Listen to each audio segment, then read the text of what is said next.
Hello Tube Dwellers and welcome to the live stream. Tabithia first, just right out the gate. Bam! Nice and quick. Pablo second. Hello Lee, welcome, and Maury, welcome to the live stream.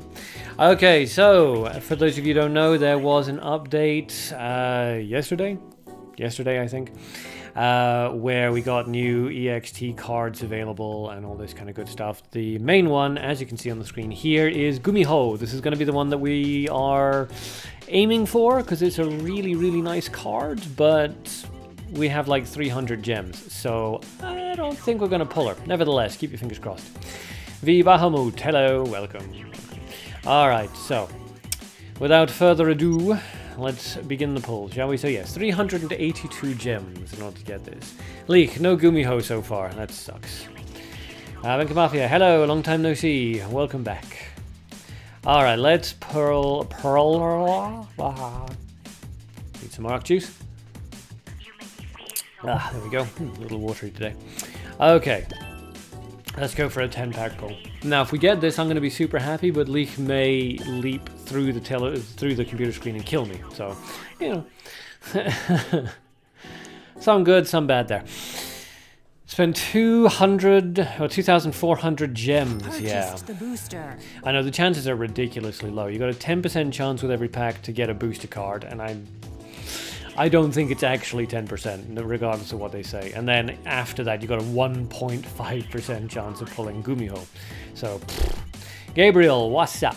How's it going? Golden Mercenary, it's fine. My test subject, meh. Turn the tables, which I still want to make a thing out of. Rise to people I quite like. Double of those, okay. And of course, no bonus card. Oh, what a huge surprise. Despite the fact that it's 10%, generally you only get one every like 50 booster packs. Calpesh, yo! Tabithia, has anyone seen the new terms of agreement? Nexon, I think, basically says we have no interest in our cards. Yeah, they're covering their asses, basically.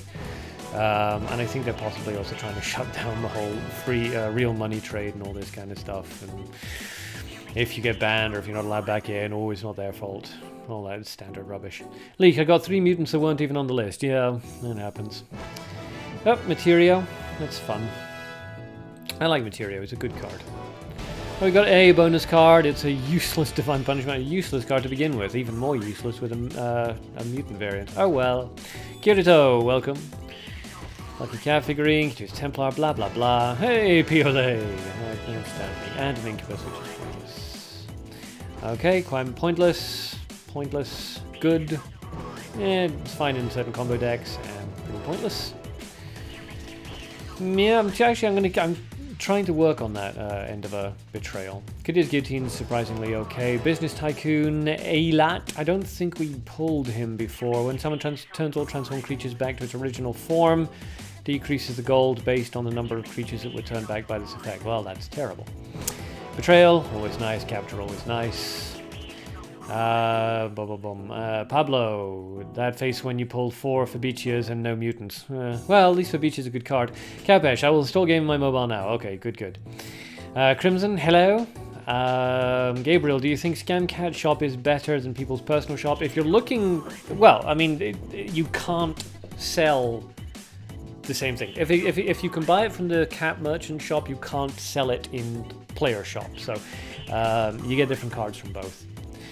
Tabithia, I've pretty much given up on getting those newer rare 5-star cards. Yeah, pretty much the same here. I may start selling off some of my cards and put up some in the player store, see if I can bump myself up into 1 million or 2 million, get a hold of some of the Gumihos if they start going for a reasonable price, but I'd very much like to get a Gumiho, but yeah, I'm not going to spend $60 on it. Cordero, could you help me out with my deck? I feel as though I'm missing some key cards. Yes, absolutely. We're not doing that right now. We're going to finish pulling the booster packs, but after that, yes. Remind me, so you probably have to send to the game. Nacho, hello. Rise Senpai, hello.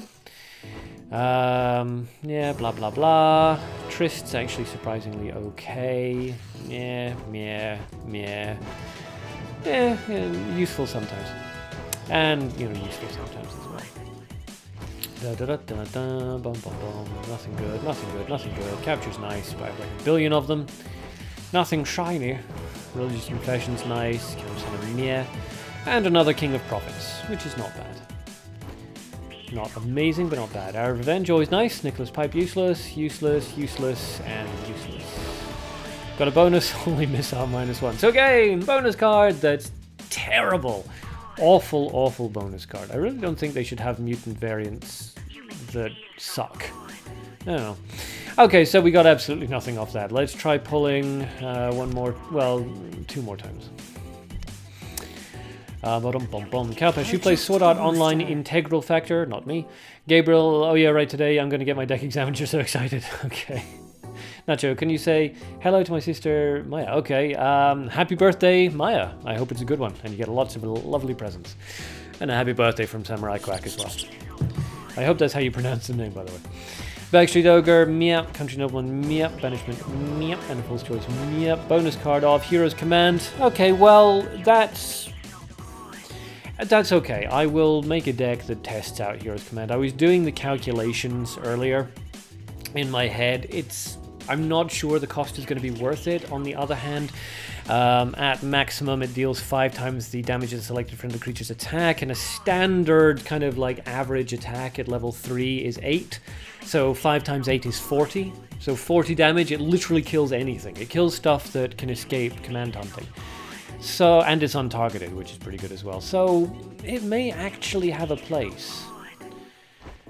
It may actually have a place, especially since Gumiho is going to be a little bit more popular now, and she actually avoids a lot of HP breakpoints. A lot of them.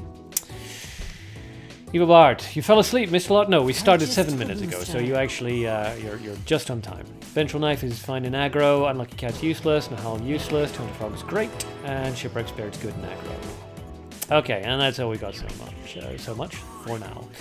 Michael, hey bro, big fan, keep it up, thank you. I'm a fan of you too, I don't know you, but you complimented me, so now I'm your fan as well. Let's get all this money. Pablo, 3 packs have had bonus cards. What is this? I know, surprising, and they've all been kind of... Now we pulled, what did we get there? A booster purchase. Oh, we actually did get a gift, that's cool, 5x5, so I can actually give out the some gems for sub-battles today. Hurrah! Okay, we seem to be back up and running again. Alright, apologies for that, internet went down for like a couple seconds. Okay, here we go. Let's get that gift. Blah, blah, blah. And there we go. Okay, good. So now we have 5 gem gifts to give away to people who sub-battle. Lovely jubbly. Cowfish, today's stream started a little early. The streams these days are starting at 1 PM UTC because Britain did its daylight savings time. They jumped forward an hour, so I've had to kind of pull the whole thing back. Gabriel, the stream died. Yeah, my internet, I don't know why, but it's been really, really bad today. So it may go down for like 5 seconds here and there. But yes. Oh, yes. But yes, do I finish answering Cowpesh? Yeah. Oh, we don't actually have enough to buy those. The streams are going to start for an hour earlier than they have been starting for anybody who doesn't jump forward. So America's, it's going to feel like the same for America because they also have daylight savings time. For a lot of Europe, it's going to feel the same because they also have daylight savings time. But for Asian countries that tend not to do it, yeah, it'll be an hour earlier than normal. Okay, so we didn't really get anything super good, but a few things that are alright. And it gives us Hero's Command as well, which we can muck around with. So that's pretty interesting. Funek, hello, welcome. Leech, Beatrice will be sought for Gumiho. Okay, right. Well, let's switch over to this now. My test deck line, I'm pretty sure it was... Yeah, it's this line here for the test decks, and we'll start looking at people's decks. So I know somebody posted a deck earlier in the stream. If you repost it, I'll take a look at it. We'll take a look at Leash now. So 601 DF57. All right. So let's take a look. All right, so yeah, Seeker Nereva, Dark Capture, Beast Gumiho, Dark +1, Flame Emission, Beatrice are going to be switched out for Gumiho, if you get it. Vampire, End of a Betrayal for Transformation, Amantur for Transformation. Yeah, my initial thought is that you're very, very short on removal spells.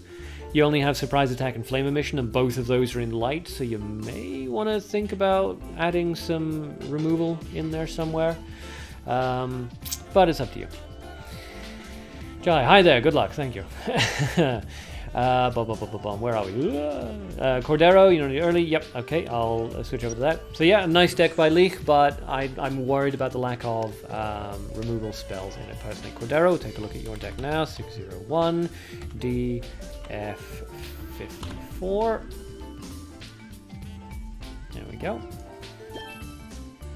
Right. And share. Okay, quick. Evil Bard, how good is the card? You seem extremely excited. Which card? Gumiho? She's really good. She's not like a Lilith beater, but she's really, really good. Kind of on par with how Jane used to be back in her heyday. Crimson, just downloaded the game an hour ago after a couple of months of being AFK. Welcome back. Funek, finally MD stream. You've been waiting since Monday. Yes, I apologize. Cordero, yes, we've opened that up. Leaky, get it? Yep. And Michael, check yours out. Calpish, I should check. Duel of Summoner, I made through top 10. Yeah, unfortunately, these days in Duel of Summoners, you can get into champion position with like 3 fights in all the arenas. It's really upsetting. Okay. So, first thing I see is that you have Gumiho. Lovely. Alright, so I like the general structure of the deck. Ambush Vine is good, Crusader's good, Lychee's good, Command Hunting's good, Lorna's good, Amateur's Blue Spell Circle's good, Nata's fun, Trap in the Castle I like, Undine's great for a level 2 drop, and Gumiho, of course, is really awesome. Phantom's pretty good. I would say that Mana Witch Cheshire is probably not going to give you any real value. And I'm not sure you need the Phantom of the Wolf, if I'm being completely honest. Personally, I'd switch out the Mana Witch Cheshire for a Magic Missile, because you're really lacking on removals. I'd consider dropping Trap in the Castle for a Surprise Attack. And Phantom of the Wolf, I would suggest trying to put in a Black Spirit, or a Imp instead of the Phantom of the Wolf. Simply because the Phantom of the Wolf works really, really well with to boost aggro creatures. Now, if Trap in the Castle was still in his unnerfed phase, where the traps appeared at 0 rather than -2, I'd say that's fine, but now they're -2, you can't use the Phantom of the Wolf Trap in the Castle combo, and Phantom of the Wolf doesn't really give you an awful lot of leverage here, given that it only survives 1 turn. So yes, I'd like it as a really solid deck base, but consider dropping Cheshire out for Magic Missile, Phantom of the Wolf out for a 1-drop mana creature like Black Spirit or Imp, and seriously consider dropping the Trap in the Castle for a Surprise Attack, just for the extra removal and control. Okay, hold on a second. I have to scroll back up a little bit. Leek, Crusader was originally Holy Missile, but then Light would have too many spells. Yeah, all of your removals, I think, were in Light. That's not good. You need to spread them out. Funek, how much does the first card on the last row cost? On this one? Nata? Ugh, I don't know. Gabriel, doesn't music annoy you? Sometimes it's so repetitive. Yeah, sometimes. Yeah. Can you send me a deck code now? Yep, sure. Funek, whose deck is this? This is Corderia, I want to say. I'm probably getting that wrong. Cordero. Not pretty expensive. Yep. Calpesh, you hate that music too. You always play on mute mode. I actually don't mind it. It can get repetitive, but it's okay. Who's Rich Gamer? Yeah, Cordero. No, it's a nice deck. I like it. Very, very solid. Just a couple of things that I would change in order to make it a little bit more versatile, but otherwise very nice. Funek. Calpish, you keep asking. It's Cordero. Alright, Funek. Get deck code 601 DF5C. Okay. And let's take a look. Okay, so Varam Kahan, which I like. Alright, so most of this looks good. Couple of things not so great. First thing that jumps out at me is that you're very, very unbalanced in favor of nature. Always try to go for 4 of one color, 4 of the second color, 4 of the third color. Your resources rise equally, and if you unbalance in favor of green, you're going to run out of green. You're not going to be able to do anything. So take out one of the greens, put it into white. Take out one of the greens, put it into black. First thing I would say. Second thing I would say is that Magician of Nahal is just useless. He doesn't function. It's unfortunate, but he's just terrible. And Witch Lilithan Meria is not great either, honestly. You'd be way better off with like a Magician Masked Field or a Zad Felish or I mean even a Hellhound or something in there. But yeah, you don't need Command Hunting and Hunt, so remove Hunt, I'd say, put into black. You don't really need Yeah, given you definitely want to keep Varum Kahan, absolutely, and Capture almost certainly, and Command Hunting almost certainly. So in that case, yeah, you don't really have any other transformations or utilities. So Ambush Vine or Notira's Needle, all things considered, I'd say keep the Ambush Vine. Don't go with the Notira's Needle. You're not really charging up to anything in black because you really do need to replace Lilith and Meria. Powered by Gentleman, yo, welcome, Jen, happy Easter, thank you. I have eggs. So yeah, I like a lot of these cards that just need to be rebalanced a little bit and take out Nahal and Meria and replace them with something with a little bit more value. Okay, Powered by Gentleman, check out your deck. 601 DF5F. Tabithia. Let's see, we're just going over this. I bought Nada for 900,000 gold last year. Condition was 4-4 when you got him. Ouch. I've seen him win a lot if he's used right. I haven't been able to find the right rhythm for him yet, though. That seems very expensive for a 4-4. Hi, Nick Stalker. Kalpash, Nada is fine if you play it on level 1. Not as fine regardless of where you play it, but you've got to be very, very clever about the placement of him. And he works best at level 1 and 2, yeah.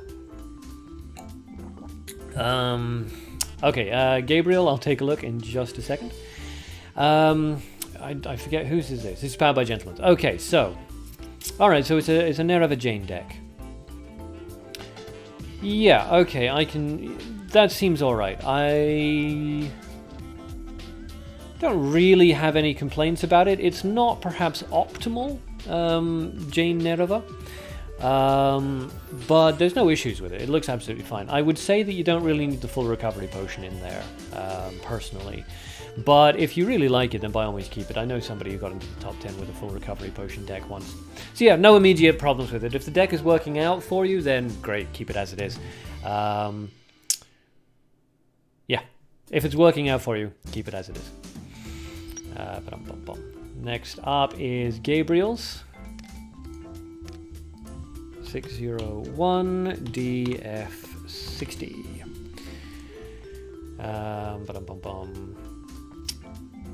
Powered by Gentleman, new card to add. It depends. I mean, honestly, the way that you'd structured it, it works in itself. I'm not sure if I still have my old Jane deck. No, I don't think I have it. Oh no, I do. There it is. Yeah, this would I kind of adjusted Illaggressor for that. We'll take a look at that in a second for an idea for people who want ideas on that. Okay, so let's take a look. This seems like mono dark. Oh, okay, yeah. All right, so first things first, never ever ever go monocolor unless you're running a Gates of Hell gimmick deck. Even then, generally you want to go duo color because you want to put in a couple of Nals in there as well.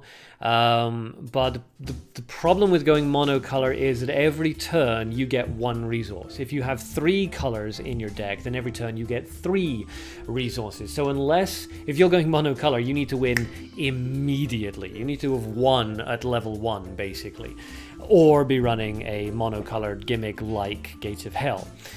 So... yeah, first things first, always go for 3 colors. Unless you have a really, really, really good reason, 3 colors.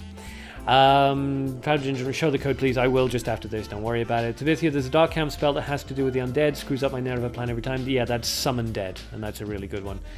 Earl Grey, hello everyone, happy Easter. Happy Easter. So, yeah, Gabriel.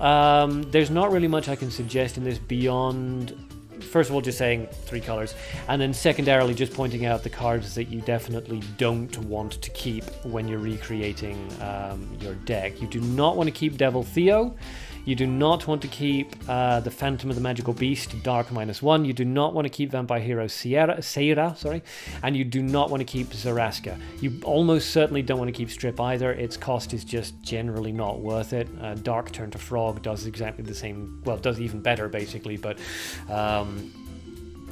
costs half as much. So yeah, cards that are decent and that you can sort of think about keeping when you're recreating your deck. Black Cat's good, Skeleton's good, Drag to Hell is good, Psychic Storm is okay, but I don't generally recommend it. Hellhound is good, Hunter Regete is good, and Skeleton Knight is good. So those are nice spells. But yeah, create a triple color deck.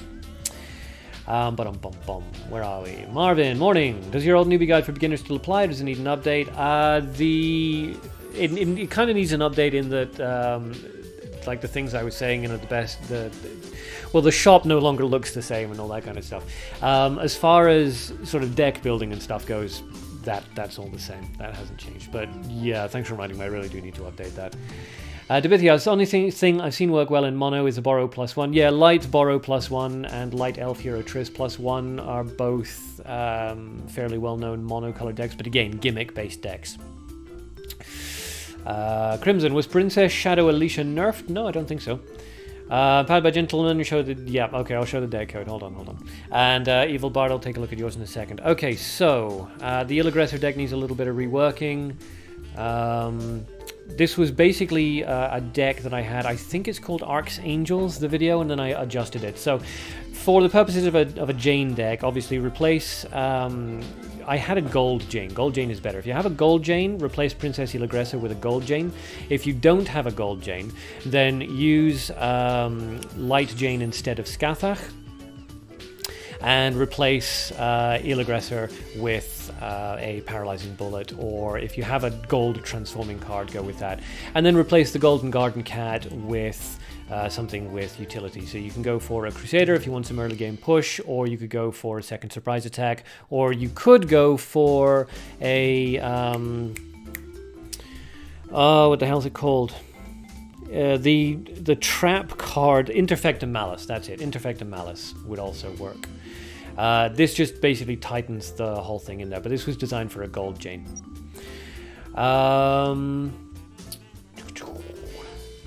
What were we saying? Yes, okay, so Evil Bard had one.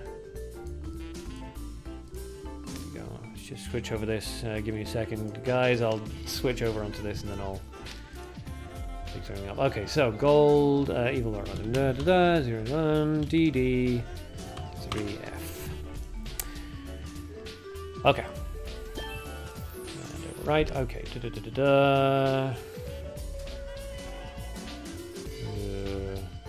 Scathach is so rare. Yeah, don't necessarily go for Scathach. If you're running Jane, Gold Jane is best, because then you can put a Scathach or even another light transforming card in there. There's, I think, one more, because it helps to power up Nereva very, very quickly. But Gold Jane's better, and then a Scathach you can plug in. If you don't have a Scathach, put Light Jane in there, and then replace the gold card with either a utility, or you could even put in like a Fabicia. That would also work. Play draft or weekly limited to build up gold. Yeah.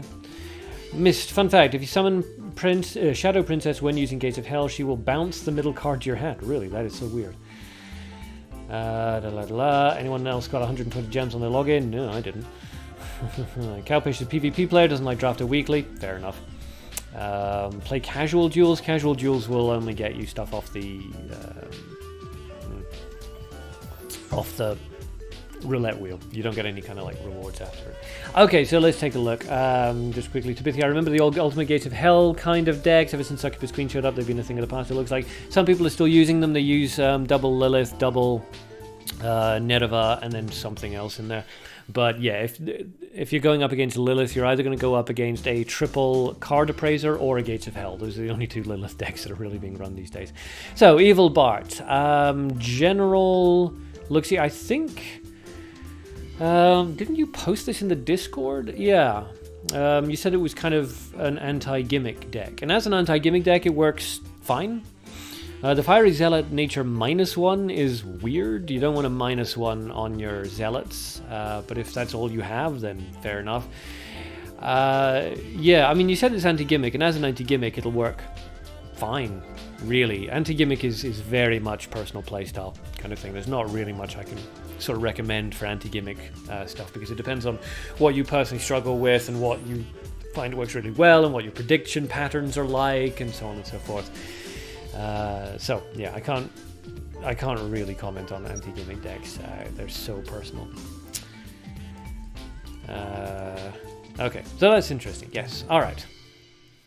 Oh, okay, so does anybody else have any decks that they would like to throw in for review? Felt like we rushed through a few of them, so if you'd like me to go into any more detail on any of your old decks, do let me know. Otherwise, we can move into sub-battles / me battles, and we'll take a look. Calpesh, if there was still PvP arena, you all may have already seen me in top 10 every time. There are still PvP arenas, but it's monthly and stuff like that. And the thing about Mabinogi Duel is getting into the top 10 has always been more about grinding than skill most of the time. You'll find people are like in champion position and they have like a win-loss of, you know, 1-to-1 basically. But they have 780 fights under their belt. You get more points for winning than you lose points for losing, kind of thing. So long as you're maintaining like a 51% win ratio, if you grind enough, you can get into the top 10. So yeah, the monthly arena is a bit of a hard. It's not a fun thing to fight through at the moment. Okay, Praveen, welcome. Finneck, Ark, what do you think of ceiling ability spells? They can be good and they can be bad. There are some that are really good and there are some that are really not so good. Interfectum Malus is good. Interfectum. Okay, that's not how you spell it. Dang it. Malus, then. Also not how you... Okay, wait. Oh, because I've got only new cards selected. There we go. So, I had spelled it correctly. Hey. Interfectum Malus is nice. Because if you're anticipating like a Lilith coming out, then generally people only run like Lilith and Nereva. They don't tend to have a lot of ability-based cards. So dropping an Interfectum Malus can just shut that down immediately. So things like that are good, but the problem with the ability ceiling stuff is that they can get very expensive. Interfectum's nice because it's 3, 4, 5. You're not really sacrificing a hell of a lot. It's not that difficult to bring it out onto the field. But for most decks, unless you're aiming with them for something specific, it's generally not a good idea to run them. It's a better idea to run sort of direct counters to anything you're worried about, or to run a versatile counter, something like Amantur's Blue Spell Circle, which will just shut down anything. Okay, Rai Senpai has got a thing. Okami was a nice ceiling tech during CGC pre-release. I don't even remember that anymore. Gabriel, what's the best pack to open right now? Probably the latest one. It depends on how many packs you've opened and what your general card structure is looking like. But generally speaking, you want Lilith if you want any of the 5 stars. So you get her from the latest booster, and then any other of the staple cards like Hunt and Command Hunting and so on and so forth, you can just buy from the Cat Merchant shop. So as far as opening booster packs goes, pay attention to the 5-star cards because everything else you can buy. How do you get more mutant packs? You get lucky. Okay, sorry, yes, there was somebody posted Rai Senpai posted the code. What was this? Yes, this one was the overwrite deck. Okay, what was the code? 601, of course, because it always is DF17. Okay. Save and share. Alrighty. Crimson, I'll take a look in just a second. Religious Confession is good against collab decks. Yep. The problem with Religious Confession is that you can't be sure when people are going to be running collabs, so that kind of weakens it a little bit. And unfortunately, the meta cards at the moment aren't collab cards, so it's not as good as it used to be, but it's still good. Phoenix, what I don't like about these freezing spells is that they freeze your creatures too, so you got to use it when your battlefield should be empty. They actually don't. I know what the description says, but they don't. They don't freeze your creatures. Funek, Drag to Hell also does target your creatures, yeah, but Amantur's Blue Spell Circle doesn't target your creatures. Mukro Algesco doesn't freeze your creatures. I know the description says that they do, but they actually don't. Next, I'll check out your deck as well. We're checking out this one, then Crimson, then yours. It's blank, hello, welcome. Okay, so Magician Mask Field, let's see. Mana variant, I like it. That seems balanced, good. Yep. There's nothing really in there that I would say definitely needs to be changed. You've got removal in 2 of the camps, AoE in the 3rd. Yeah, no, I think that looks fine. Nothing really to suggest in terms of changing it there. If you're happy with that and it's meeting all of the problems that you're coming up against, then yeah, stick with it. Nice one. Crimson turn. 601 DF66. Jin Kisaragi already. I'm thinking. I'm just going into the chat at the moment. Earl Grey, I've seen Lilith for about 150k. She's not too expensive at the moment. Yeah, she's not too bad. Kukul I can watch but can't play. Not around my TV, so only one phone. Fair enough. Alright, so let's take a look at this. Okay. A fairly solid baseline, but yeah, a couple of notable issues here. Number one, Jin Kisaragi just isn't good. It's unfortunate because he's a really cool looking card and it seems like his ability would be awesome, but he just isn't. Undine is just better in every conceivable way than Jin Kisaragi. So if you're going to be running that kind of thing, switch out Jin for Undine and then make sure you play Undine at level 2. That's when she's strongest. Second thing is Dark Elf Archer. All the archers in Mabinogi Duel are terrible. Never use an archer. Switch out the Dark Elf Archer for... I mean, a Dark Betrayal would be good. A Dark Turn to Frog would be good. Dark Fireball would be good. Any of that would be fine. Potion of Mana... Again, I don't really think it's necessary. For getting Jin out, sure, but Jin's useless, so replace him with an Undine and you'll be fine. Then you can replace the Potion of Mana with something else. Again, you know, a removal spell like I just mentioned. Or you could go for a finisher like Magician Masked Field or even Zad Felish. Something like that would be nice. Apart from that, the rest of it is fine. Paralyzing Bullet, Fiery Zealot, Flame Mission, and Tsubaki are all decent. Imp, Magic Missile, Mukro's all good. Black Sheep Pan is not the strongest, but if you're concerned about Grave Cost, it's perfectly decent. And Hellhound, of course, is a very nice card all the time. Okay, Nick Stalker's deck. And then, once we run to the end of these, we do have to do some fights. Okay. Right, and share. Okay, more Gumiho. So many people running Gumiho. Yeah, I like it. I mean, this is a Nick Stalker deck, and Nick Stalker knows what he's doing, so there's really nothing to correct here. If anybody is interested in a very solid deck that runs Gumiho, this is a very solid deck that runs Gumiho. A couple of one-drop creatures, a Citizen Gold +1, which is the best variant of Citizen, Fiery Zealot for defense, Flame Emission for AoE, removal spell on both Command Hunting and Firebolt, and then a small one in Holy Missile and Paralyzing Bullet, which is nice, and then the two big finishers in Gumiho and Magician Masked Field, which are both very difficult to remove in their entirety. Very nice deck. Very nice deck.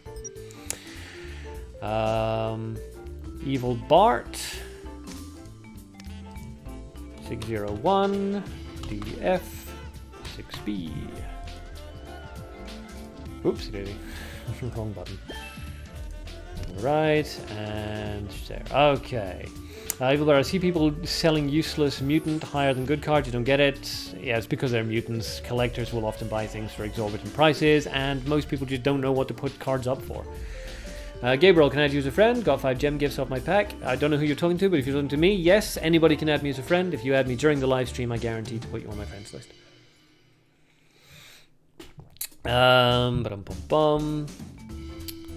Crimson, thanks for your advice. Yeah, my pleasure.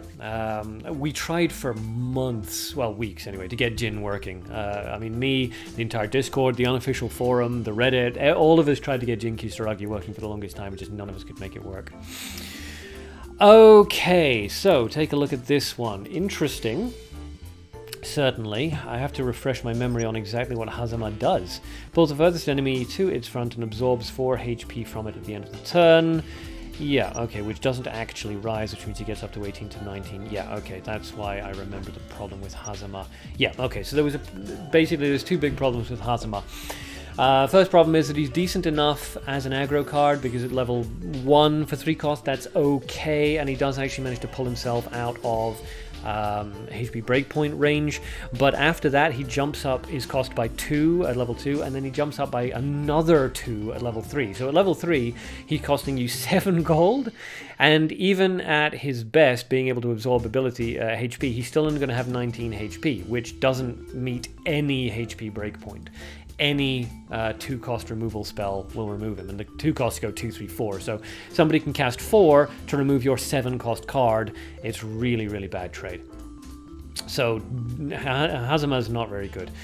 Let's take a look. Paralyzing Bullet's nice. Kadiz's Flying Sword is good. Light Elf is good. Golden Garden Cat, I don't think you need it. You generally use the Golden Garden Cat these days to charge up towards like really necessary finishers, but your card cost is so low that you don't actually need to worry too much about being able to save up for Master Templar Materio, and Golden Garden Cat alone doesn't really output any particular offensive pressure. If you find that you need him and you want to keep him, then by all means do so, but I wouldn't advise him necessarily in this deck, given that, as I say, the rest of your light cards are very cheap. The Covenant Blade as well, I don't think is actually a good weapon. Destroys a targeted friendly soul creature, deals damage equal to some of the destroyed creature's attack, defense, and HP against one random opponent creature. There's no point in doing that.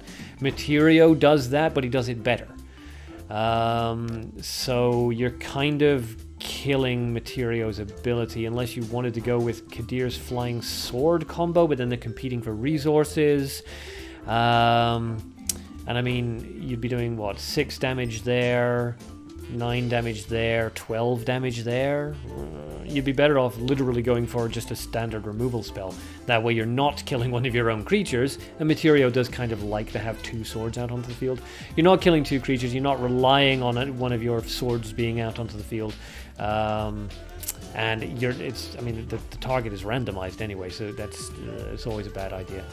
So I would remove the Covenant Blade for, say, a Magic Missile, something like that. The Vampire Goblin Mana, you can keep him if you like. I'm not fond of him myself, but if you really like him, stick with him. A Mana Vampire +1 would be a better idea. Nereva, I'm not really sure why you have Nereva in your deck, because none of these cards transform. And Nereva only increases her energy when something transforms. You don't have any cards of your own that transform, and you don't have any cards that transform your opponent's cards. So Nereva is kind of pointless. She'll block maybe 1 spell and that's it. You'd be better off running Counterspell if you really wanted that in this kind of deck. So yeah, Hazama I'd seriously advise removing. Covenant Blade I'd seriously advise removing. Golden Garden Cat, give some serious thought to that. Vampire Goblin, give some serious thought to removing that. And Nereva, you just get rid of her. If you have nothing on your side of the field that transforms and no way of mass transforming enemies on your opponent's side of the field, Nereva is pointless. Needs transformation cards up there. Other than that, the rest of it's nice. As I say, Paralyzing Bullet's good, the Flying Sword's good, Elf is good, Fiery Zealot is good, Surprise Attack's good, Flame Emission's good, and Materio's good. Pablo, the face when you log in for sub-battles and unlock Belphegor. Yay! Congratulations. Powered by Gentlemen, you want to fight me? For sure, no problem. As soon as we get to the end of all of this. Pablo, check out your deck. Sure. 601 DF6F. Trying to replace Mino. Fair enough. Tomu Po, love vids. Thank you. I appreciate that. Evil Bar, use it in early stage when people are too aggro. The rest of your deck doesn't support it. Hazama is an aggro card, which means that your deck needs to be aggro. You can't use Hazama as an answer to aggro decks. If you want to run answers to aggro decks, you're better off running Goblin Shredder, Ambush Vine, Hidden Spider, that kind of thing. Those are really nice counters to aggro decks. Evil Bard, you killed your own sword. Yeah, my point was you don't want to. Materio really likes to have 2 swords out onto the field. That's the first one. The second one is, as a removal spell, it kind of sucks. You're going to be doing a maximum... Jordan just subscribed, thank you. You're going to be doing a maximum of 12 or 13 damage at level 3, which is an appalling amount of damage, on a random creature, which is terrible. And you're killing your own creature in order to do it, which means you're removing pressure from your side of the board, and you're actually helping your opponent out. I mean, if I had a spell that killed an opponent's creature and just did 12 damage to a random creature of mine, I would actually use that spell. So you're helping them out by killing your own creature for a paltry amount of damage. And you're hurting Material. Pablo, you can pop Vengeful Knife for the 2 direct damage, still as removal is better. Yeah, I mean, popping Vengeful Knife, if you were running an aggro deck, using Vengeful Knife and the Covenant, then there might be an argument to be made for it, but even then, as Pablo says, the other removals are just better. Cordera, the deck you helped me on is really giving people a problem. Blue Spell Circle and Gumiho are really OP. Well, I'm glad that it's working out so well for you. Cowpush, you're up for battle. Good. Funeg, you have trouble removing creatures with energy, nullifying the spell. They get 2 energy every turn. It's so annoying. Just use Secret Prowse. He's the best one. So, Fabicia, let's take a look at this. Okay, so, yeah, it looks decent to begin with. The Golden Garden Cat, I assume, is to charge up the Fabicia. That's fine. Tsubaki's nice. Fiery Zealot and Golden Bomb Squad are good opens. Kadir's Flying Sword, Amateur's Blue Spell Circle and Turn to Frog are nice. Meteor Drop, I don't like Meteor Drop, especially running Fabicia, because you'll almost certainly summon a Leopard into the middle of the field, because you want to play her on one side or the other, which means there's a 75% chance that the Leopard is going to be summoned into the center, so the Meteor Drop's going to kill it. So replace the Meteor Drop with a Firewall would be a significantly better idea as far as I'm concerned. Replace Trap in the Castle with Surprise Attack. You don't have enough removals. And if you want to replace Beastkin Mino, then obviously Gumiho would be fantastic if you had it. But you don't. But any light finisher is decent there. You also are very, very low on removal spells. You literally have one in there, so you may want to remove like the Golden Bomb Squad for a Paralyzing Bullet, just to give you a little bit extra oomph. And maybe think about dropping the Kadir's Flying Sword for a Magic Missile. That'll make your deck more control and less tempo, but that one's completely up to you. But yeah, it's a solid template. Just replace the Meteor Drop and the Trap in the Castle, definitely, and then probably one of the Bomb Squads. Powered by Gentleman, you ready to fight? Good. Kirito Marksman's also ready to fight. Gabriel, by the way, what are the 3 best colors to put together with Dark? It depends. Any of them work well. It depends really on what your Dark structure is like. If your Dark structure is missing... well, if you're missing sort of removal spells with it, then Light and Green are both, either one of those have really good single target removal spells. If you find that you really need some AoE, Darkness doesn't really do AoE, so Gold is best for the Flame Emission, but Mana is also not too bad for Firewall and things like that. So it depends on what you're doing with Darkness, but any combination of the other camp colors would work very well.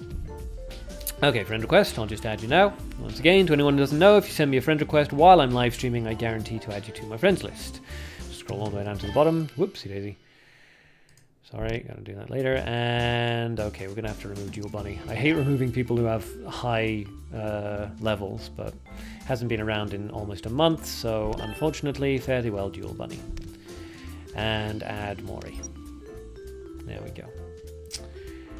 Okay, so, right, I think now I'm going to switch back to this deck that I'm mucking around with. Incidentally, that's the guy I was talking about, Prowls. If you're having trouble with creatures that use energy, and especially ones that counteract spells, Prowls. Use Prowls. He's phenomenal. Powered by Gentleman, what's my nick? It is the Arcadean. Same as this. And same as my YouTube. So, yeah. The Arcadean. Okay, so, what are we doing? Sub-battles, yes. Alright, so we have sub-battles ready to go. Anybody who participates in the sub-battle will get a 5-gem gift, regardless of whether or not you win or lose. So the first 4 people to sign up will be guaranteed 5 gems just for playing. And yes, again, Powered by Gentleman. That's my nickname up there. It's same as my YouTube. You're welcome. Good, good, good. Okay. Friend request. Okay. I'll add you now. All right. So, who wants to do a sub battle? Okay. So, Powered by Gentleman says me. Cordero says they want to do it. All right. Because I know that a lot of people have said they're interested in sub battles already, and it's gotten kind of mixed up. And I want to be completely fair. In 10 seconds, I'm going to count down, and then the first 4 people to put their in-game name into the chat will be put onto the sub-battles for the gem. Okay? So, ready?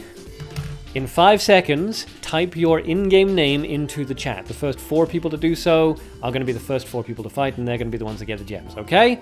Ready? 5, 4, 3, 2, 1. Wait for it. Go. Alright, 2 friend requests. Okay. Alright, oh wow, exploded. Okay, so Kengi. Whoops. Powered by Gentleman. Alright, so let's see, what did we get here? We got Kengi, Powered by Gentleman, Kirito Marksman, and it's blank, okay? You guys were the first 4. Everybody will still get the sub-battle, but unfortunately I only have a limited number of gem gifts to give away. So, Kengi versus Powered by Gentleman first. Kirito versus Hurt Birkin. Hurt Birkin, okay. And then we'll say Cordero after that versus Missed Zero, who assured me that he was done with Mabinogi Duel, and yet it's been pulled back. Pablo versus Funek. Okay. Evil Bart versus Rai Senpai. Okay. Scamcat is offering light treasure chest. Should I? No. Treasure chest is useless. Okay, so what we have right now is Kengi versus Powered by Gentleman is the first fight. Second fight is Kirito versus Hurt Birkin. Third fight is Cordero versus Missed Zero. Fourth fight is Pablo versus Funek. Fifth fight is Evil Bart versus Arai Senpai. And Kengi, Powered by Gentleman, Kirito, and Hurt Birkin, you guys will get your 5 gems. Everybody else, I wish I could give away gems. I just have not been getting lucky with the I don't know, gem gift thing that you get for pulling boosters. Okay, let's see. So I have to get rid of Stefano, Thoro, delete. Again, a level 100 player. I'm so sad about having to delete them, but if you're at the bottom of the list, you get deleted. Okay. So accept GZ3000 and Dragon Lore. There we go. Otherwise known as Powered by Gentleman. Good, alright, so Kengi and Powered by Gentleman, make sure you guys have each other added as friends. Same with Kirito and Heartbroken, Cordero, Miss Zero, Pablo and Funek, and Evil Bart and Rai Senpai. So Kengi and Powered by Gentleman, when you guys have added each other, please let me know, and then start fighting. Whew. Sleepy. Where are we anyway? Alright, so Kengi is online and Dragon Lore are both online. Good, good, good. So, as soon as they've added each other and started the fights, we'll jump in and watch.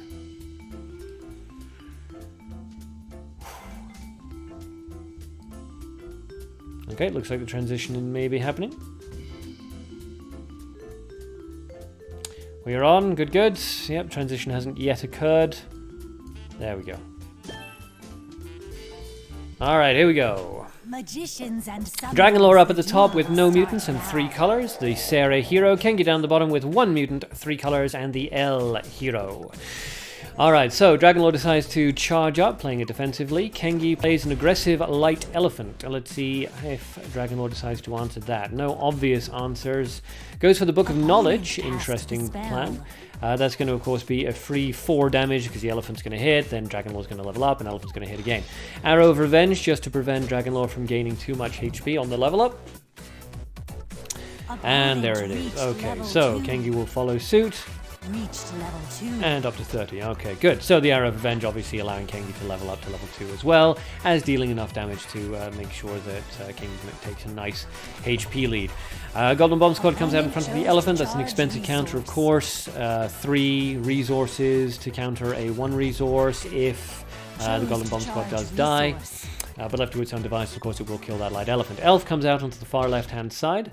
Not worrying about predating itself from Hunt, because, of course, Dragon Lore doesn't have access to that unless he's running the light mutant variant, and we know he's not because he didn't have any mutants at the beginning of the game. Surprise attack comes out, that takes care of the elf, and the Golden Bomb Squad hammers into the elephant. Chose to charge resource. Alright, Kengi's turn. He decides to charge up. Resource. And does for a double charge. Okay, so the Goblin Bomb Squad's going to kill that elephant, no problem. Dragon Lord charges up as well and goes to the second charge. Yes, no reason for Dragon Lord to play anything since he has battlefield control at the moment. Ooh, Taylor Miss Shelley comes out, and that's why Kengi was happy to leave that elephant to die. And so now there is 12 damage out onto Kengi's side of the field, and Dragon Lord really does need to answer that ideally. Decides to level up, which is interesting, and charge. He's going to let that 12 damage come out on him. Normally you'd see something like a firewall come out at that point and then the level up, but let's see if Dragon Lord has a plan for this. Rice and Pie, yes, please send Evil Bar to friend request. Okay, Kengi charges up because there's no reason to do anything else since he has strong battlefield control. Out comes Beastkin Jane into the center of the field, of course, has to be. And out comes Seeker Nereva. Okay, so that's going to charge itself up. Forest Fire comes out, not going to kill either of the creatures on Dragon Lord's side, but of course will kill the zombie and badly damage the Taylor Miss Shelley. This puts Kengi into a bit of an awkward situation. With Seeker Nereva has enough energy to counteract 2 different spells at this point. So let's see what he decides to go with. Magician Mass Field, and fortunately for him, the assistant Anna was not summoned in front of the Beastkin Jane.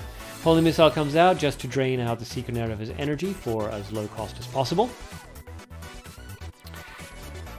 And let's see what Kengi decides to do with his last turn. Resurrects from the grave. Okay, so he's going to take that 9 damage, not too worried about it. He's got 11 damage output onto Dragon Lore next turn. Turn to Frog comes out, that's going to zap the... yeah, okay, so it's going to turn the Magician Mass Field into Turn to Frog. Magic Missile kills it, which is an interesting choice. At level 3, a Magic Missile into the Assistant Anna might have been a better idea. It's a bigger sort of damage-based threat, but yeah, fair enough. Command Hunting to drain the last of Nereva's energy and capture onto the Nereva, putting Dragon Lord into an awkward situation here. Any more transformation spells? There goes the free summon that is actually going to help out the Nereva. Unfortunately for Dragon Lord, the free summon actually worked out against him in that situation. Fatal damage is now on the board if Dragon Lord can't answer both the Assistant Anna and the Skeleton. Let's see what he decides to do here. Revives from the grave. Now either one of Anna or Skeleton could kill. So, okay, he just revived, didn't have any answers, and does a double charge. So, accepting defeat. Is Kengi going to do the sportsman-like triple charge to finish? Immediately back up again, so it's okay. But yeah, alright, good. So, and Kengi does the triple charge. Good job. And down goes Anna. Okay, well, down goes Anna. Down goes Dragon Lord, thanks to Assistant Anna and the Skeleton. Okay, nicely done. Nicely done. Alright, so yes, another little break there in the internet. I apologize, we were down for 5 seconds, but a gift from GC3000, thank you very much, I appreciate it. I've noticed that the chat thing on the screen has gone a little bit weird, so just give me 1 second and we'll fix that. Actually, first of all, just so I don't forget, I'm going to send these off to Kengi and Dragon Lore. So yes, good game to both players there. Very interesting plays and very interesting decks. And congratulations to Kengi for overcoming that Nereva Jane, which is always you know, awkward to have to deal with. Okay, let me just see about resetting this. Nope, hold on, give me a second, guys. Alright. I mean, if it stays large and ugly like that, then it stays large and ugly, and there's nothing really we can do about it, but I preferred if it was smaller. There we go, that's much better. Okay.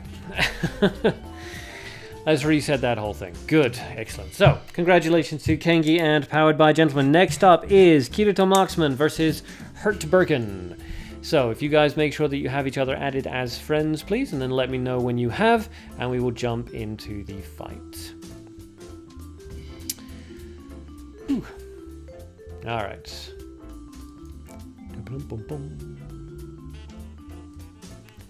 Alright, now I have Hart Birkin on my friends list here. I don't seem to have Kirito. I don't know if that means that he's not online or if the Mabinogi Duel has done that stupid thing that it does where it just like deletes people. Powered by Gentlemen. Can I play again after all next games? Yep, absolutely. We're going to get to the end of this slot of sub-battles and then we'll see who wants to sign up for the next slot. But yes, you can do as many sub-battles as you like. Bearing in mind that we've got 1 more hour for the live stream. I'm trying to keep it to 2 hours. the Mabinogi Duel ones tend to, whatever. Request a friendly duel. No, we're waiting for Hurtburken and Kirito. You guys are ready? Good. And it looks like you're fighting. Excellent. Magicians and okay, so Kirito Marksman up at the top and Hurtburken down at the bottom. One mutant on Kirito's side and none on Hurtburken's side. I'm just going to quickly write down Kirito Marks M, just so that I can send him the gems after this. Kirito Marks M. Yep, good, okay. Alright, Hurtburken discards a card to the grave, which is an interesting choice this early in the game, especially with the colors that are available. So, Kirito goes for a leopard. Hurtburken answers with a charge. Going to let that 2 damage come through, not worrying too much about it. And going to drop, okay, interesting. So, drops a Machine Cat Merchant, and the Ambush Vine answers that. The Ambush Vine shouldn't actually kill the Machine Cat Merchant. Yeah, because it gains 2 attack, 2 defense, and 2 HP every turn, which is really nice. Pablo, Slow-Mo Sarah always gets me. Okay. Well, when she comes on, it's like... Yeah. Okay, so the Cat Merchant is out onto the field, and it is Kirito Marksman's turn, yes. He goes for the Hunt, which is answered with a counterspell. Interesting again at this early stage in the game. Didn't go for a level up, which is intriguing.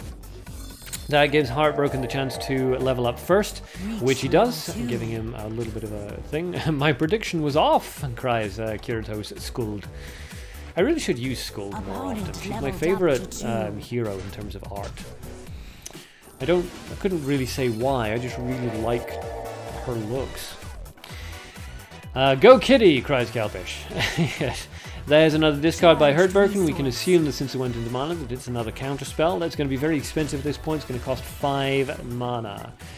So if Kirito is anticipating that, they could throw out like a 1 or 2 cost removal spell just to bait out that counterspell and drain Hurtburken's mana resources way down. Let's see. Evil Bart wants Rice Senpai to know that he's using a deck he's never used before. Okie dokie.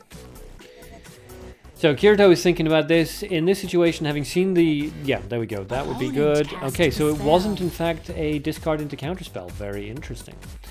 So, anticipating the counterspell drop, but the anticipation turned out to be not correct. Kadir's Flying Sword comes out, the Summoning Commission activates, but that's not a good resource trade there. And the Leopard does a little bit of damage. The Cat Merchant continues to charge itself up and generate some gold. It's really doing work, but obviously can't fight this turn. The Ambush Vine comes out in front of the Fabicia and pushes the Kadir's Flying Sword in front of the Machine Cat Merchant, which is quite nice. Fabicia summons her Leopard, which is always lovely to see, and is Kirito Marksman's turn now. Evil Blood using 3 resources, and in one of them only have 2 cards of one of the resources. We don't give away too much. Cowpesh, by the way, is it possible to get Dark Mana Missile for 70,000? Yeah, I mean, it seems reasonable. I don't really know markets, but it seems reasonable to me. Okay, so Kirito Marksman needs to think. A Flame Wall would be really nice right about now. That would definitely help out a lot, depending on how much damage it did to the Machine Cat Merchant's defense value. A discard into gold, are we going to see a Flame Emission?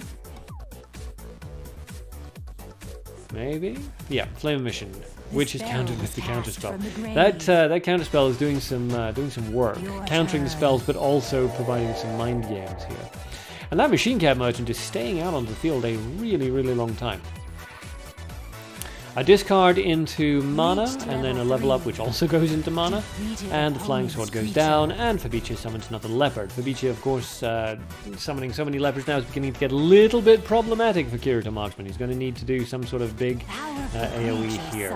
Undine comes out, the Summoning Commission grabs that, but again, not a great amount of gold coming off that, given that it had already been used. Mukral Gesko comes out, is countered with the counterspell. That takes Heartburken's mana resources down to basically nothing. Funeg, do I have Nata? Yes, I do. I've done a few videos with Nata. Flame Emission comes out, takes care of the Undine as well as everything else. On Kirito's side of the field, drops everybody's HP, attack values rather down a little bit, but in the Machine Cat Merchant's case, that doesn't really matter so much. Charged additional resource. So Herdberkin charging up, no reason to do anything else. And bingo, bango, that's a lot of damage. Miss Zero, Arc, don't forget there's potential duel of Summoners tournament, but it will only happen if we get enough people to sign up. Yes! Also, Kalpesh, can you please add me for the next battle? We're not signing up for the next round just yet. This is still round 1, but yes, you can definitely sign up for the next round. So, yeah, triple charge there for Kirito Marksman. I think surprise attack Charged onto resource. Heartbroken's side. And then a charge. Charged resource. And then a charge. Okay, I'm not entirely sure what that was about, but fair enough. And a leopard shrieks and wins. But yes, so congratulations to Hurtberken. Well done with the Fabicia win, and well played to Kirito Marksman as well, who just couldn't quite get around the mind games of that counterspell usage, which was very, very well done. But yes, to address what Miss Zero is saying, if anybody is interested in a Duel of Summoners tournament, let me know, because we're going to be doing that, but only if we get enough interest. Okay, so Hurtberken gets 5 gems. There we go. And Kirito Marksman gets 5 gems. Not in my friends list at the moment, so just type it in manually. There we are. Okay, and a gift from Kirito Marksman. Thank you very much. I appreciate it. Tell people about it. I am telling people about it. Pablo, depending on when that tourney is, I can play. Good. All right. I mean, the tournaments have always been designed in the past to accommodate as many people as possible. They're generally held... I think we held the other ones over the weekend. I'm pretty sure we held the Mabinogi Duel tournaments over the weekend. Zahib, Het Bros, Ladies and Arc, how are you all? I'm doing fine. How are you? Okay, so well done. And now it is Cordero versus Mist Zero. So guys, please make sure you have each other added as buddies. And then let me know when you're ready to fight. Whew.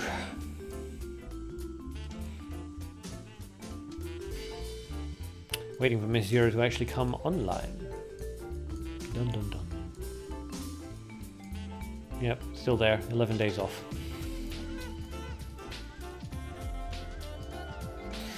In the meantime, while we're waiting for Mist Zero to speak up and let us know that he's actually around for fighting, and we're waiting for him and Cordero to add each other as buddies. If anybody has any of their decks they would like to send for review, please let me know. Zahib, can I play? Yes, but we're finishing off the first round now. As soon as the first round is finished, we'll sign people up for the second round. Kalpesh, I will try to hashtag Mabinogi Duel on Twitter so more people know about streams. Thank you, Kalpesh, I appreciate it.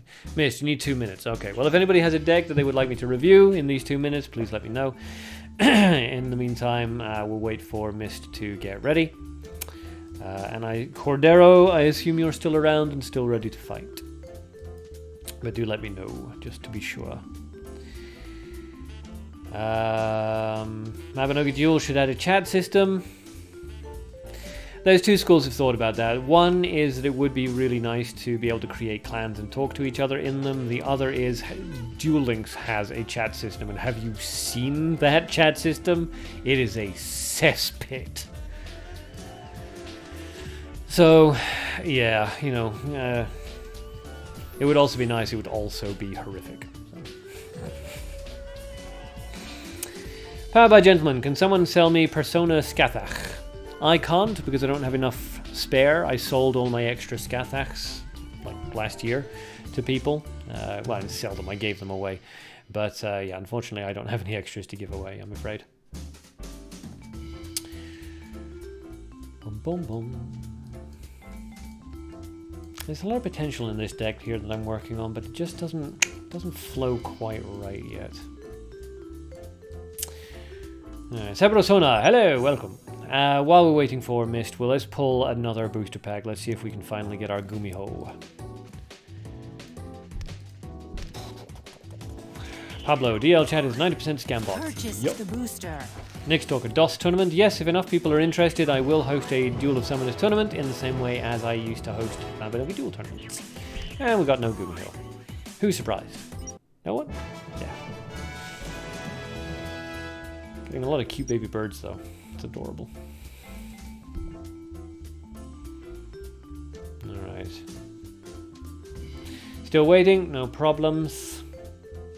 Powered by Gentleman Arcadean, I will pay you 300,000 for Scathach. Please sell me one. I mean, A, I don't have any spare. B, 300,000 for Scathach? It's pretty cheap.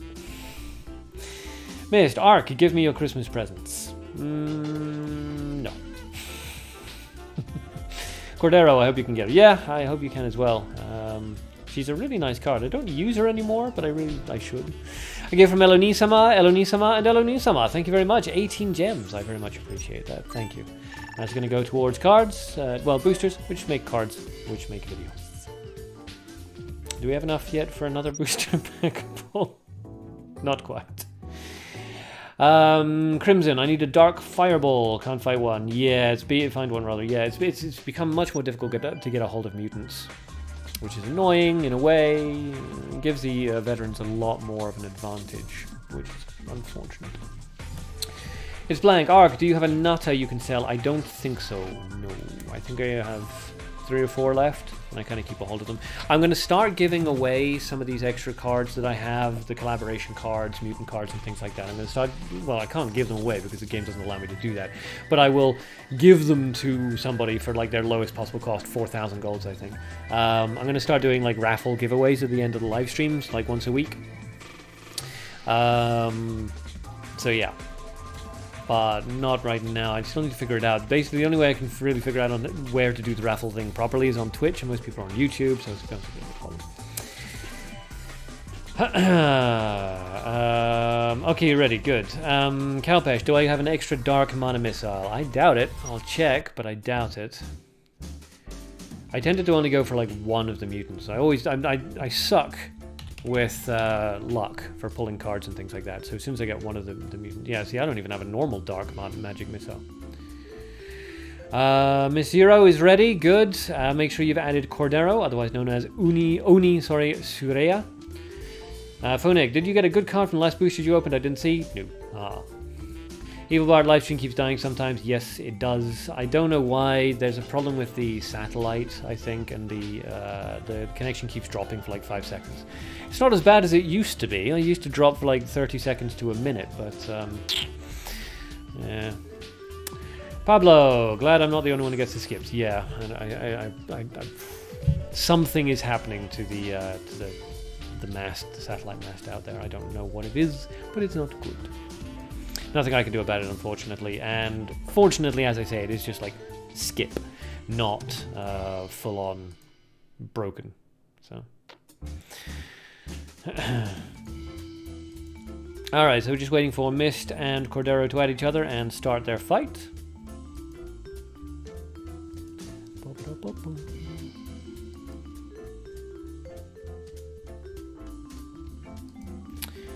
Kalpash, I saw one dark mana missile. Do you mean magic missile? Because there's no mana missile. You mean magic missile, yes? We saw one dark magic missile, but it cost 300,000. Yeah, that's... You keep putting it in wrong, Mist. Yeah. I bet you say that a lot. I apologize. Evil Bard, it's Kevin! And then a weird face. Sabro, you're up to fight. Good. We're still working our way through round 1. As soon as round 1 is over, I'll sign people up for round 2. What's Miss Zero's thing? It's you can see it on screen here. MYSTZER and then the numeral 0, not an O, because it decided to be awkward. Someone is selling a Gumiho in the shop for 4 million. Yeah, I saw somebody this morning or yesterday evening selling a Gumiho for 5 million. It didn't go, obviously. Phonek, I should have played against Pablo in this time. Yes, if I'd known it was going to take this long, I would have moved down to Pablo and Phonek, but I kind of figured that Mist and Cordero would be fighting sooner than this. But, no. We live in hope. Evil Arc. Kevin from Life Arc. Oh. Over my head. Whippy, battle is fear. You mean Mist is afraid to fight? Leak, I'm selling mana... Why do people keep saying mana missile? Magic missile, right? Mana magic missile. Just a number for 190k at the moment. Oni, why did you use a capital I, says Mist. Miss Zero, why did you use a numeral 0? Okay, here we go. Waiting for the transition to finalize. Which is taking its own sweet time to do. There we go. Lovely, you don't mind the weight you're cooking. Okay, so Oni up at the top with no mutants and Mist down the bottom with no mutants. Both players running 3 colors. Oni using L and Mist using Fene. Leek, Mana, Holy Missile. Okay, there's a lot of missiles in the game, you gotta be clear. Mist is sad. Not sure why, but sure. And drops a Goblin Gravekeeper. A nice little 1-drop card because it basically pays for its own cost. As soon as it dies, of course. So, Oni can answer that quite easily, but that would of course give Mist some darkness back, so it depends on whether or not he wants to answer it and kill it, or play a more aggressive creature somewhere else onto the field, forcing Miss Zero to answer that and use up the resources.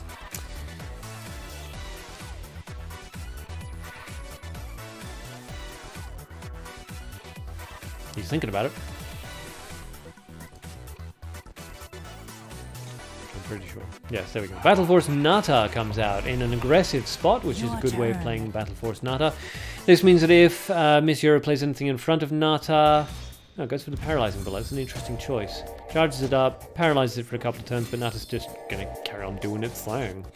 So yeah, but it means that if Miss Euro plays any creature in front of Nata, Nata will kill it and the Goblin Gravekeeper, which is a nice sort of trade, really, for Oni. Oni drops a card into nature, so we have to assume it's Ambush Vine. If it's not Ambush Vine, then you assume that it's Hidden Spider, and if it's not Hidden Spider, you assume that it's Cocoon Trap. But those are the orders of sort of most commonly anticipated cards. Mist removes the Nata with a Hunt, so that was an even resource trade, but it did put 2 of Miss Zero's removal cards into the grave, which isn't ideal for him. Crusader comes out onto the field, and Mist now has a choice of either removing that or leveling up. It chooses to level up, and let the Crusader level up. That Goblin Gravekeeper just keeps hammering away at poor old Oni. And yeah, they're just trading blows at the moment. Evil Bar, when it's my turn, I will not be able to view the stream. I'm only using my phone. That's fine. Cowpesh, haven't played this game for like months. You keep forgetting names. Yeah. Pablo, haven't played MD since the last stream I joined, been busy with Alchemist Code, also fine. Ambush Vine comes out in front of the Piole, and that is actually going to screw up that Piole, because it's not going to manage to kill the Ambush Vine. Not that turn, anyway. Now, if Oni can remove the Piole, that would be fantastic. Otherwise, the Piole is just going to simply activate its attack at the end of the turn, and it will actually return to hand. So, ideally, Oni wants to either remove the Piole, or honestly remove his own Ambush Vine, just to force that Piole to stay out onto the field, so that Miss Zero doesn't get the return cost back. Command Hunter comes out, and that does take care of the Piole. Good play. And that's 8 damage coming out now onto Miss Zero. That Goblin Gravekeeper just continuing to do his little 2 damage, which is adorable. Cowpesh, have mercy on the poor guy. Anyways, and out comes, who the hell is that? Leo Whitefang moves in front of a random enemy and attacks the opponent in front of every turn. On death, deals 12 damage to the creature in front of it. An interesting choice. I'm not a big fan of these kinds of guys in PvP personally, because the objective is to deal as much damage to your opponent's HP as possible, and Leo will never deal damage to your opponent's HP.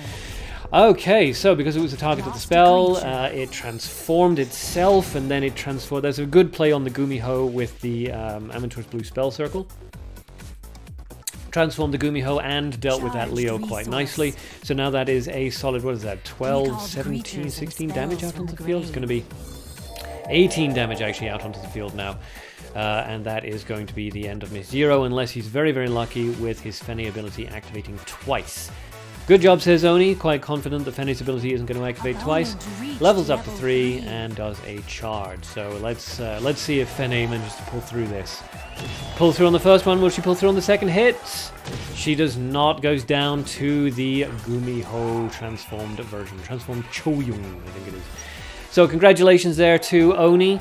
And well played to Miss Zero. Some interesting decks and some interesting plays. Leo Whitefang of all things. Fascinating to see. Alright, congratulations then to both players. Very, very cool. And another indication of why Gumiho is a great card, and you should really be aiming for it, but for the love of God, do not buy the bundle thing in the shop. The 990 dual coins. Don't buy 990 dual coins just for Gumiho. She's good, but she's not $60 worth of good. Okay, Pablo is up next versus Funek. Funek and Pablo. Crimson, I have 150 gems, going to try to get Gumiho. Good luck! I've used about 400 gems and I haven't gotten Gumiho, and Leek has used, what, 2,700 gems? Something like that. Hasn't gotten Gumiho. Cordero, no reason to apologize. You played very well. Funek is ready. Pablo, are you ready? Have I got both of you added? Yes, I have Funek at the very least added. Good. Next, Gumiho OP. Gumiho is very powerful. She's not, weirdly enough, she doesn't count as OP at the moment because Lilith is still a thing and Lilith still shuts her down. So she's not OP because OP means overpowered. Lilith is overpowered because she literally beats everything. Gumiho isn't OP, but she is very good. Very good. Not $60 worth of good, but still very good. Evil Bard, is there any grave card that activates from grave that is nature but is mana mutant? There are no trap mutants. Magicians and summoners. Powered by Gentleman, can I play? You can, but we're still in round 1. So, SA up at the top and Funek down at the bottom. No mutants on either player's side. SA using the Belphegor hero, which is pretty cool. When any hero with 20 HP or below revives, restores 2 HP to that hero after reviving, which is fine, I guess. And Funek using the neutral hero.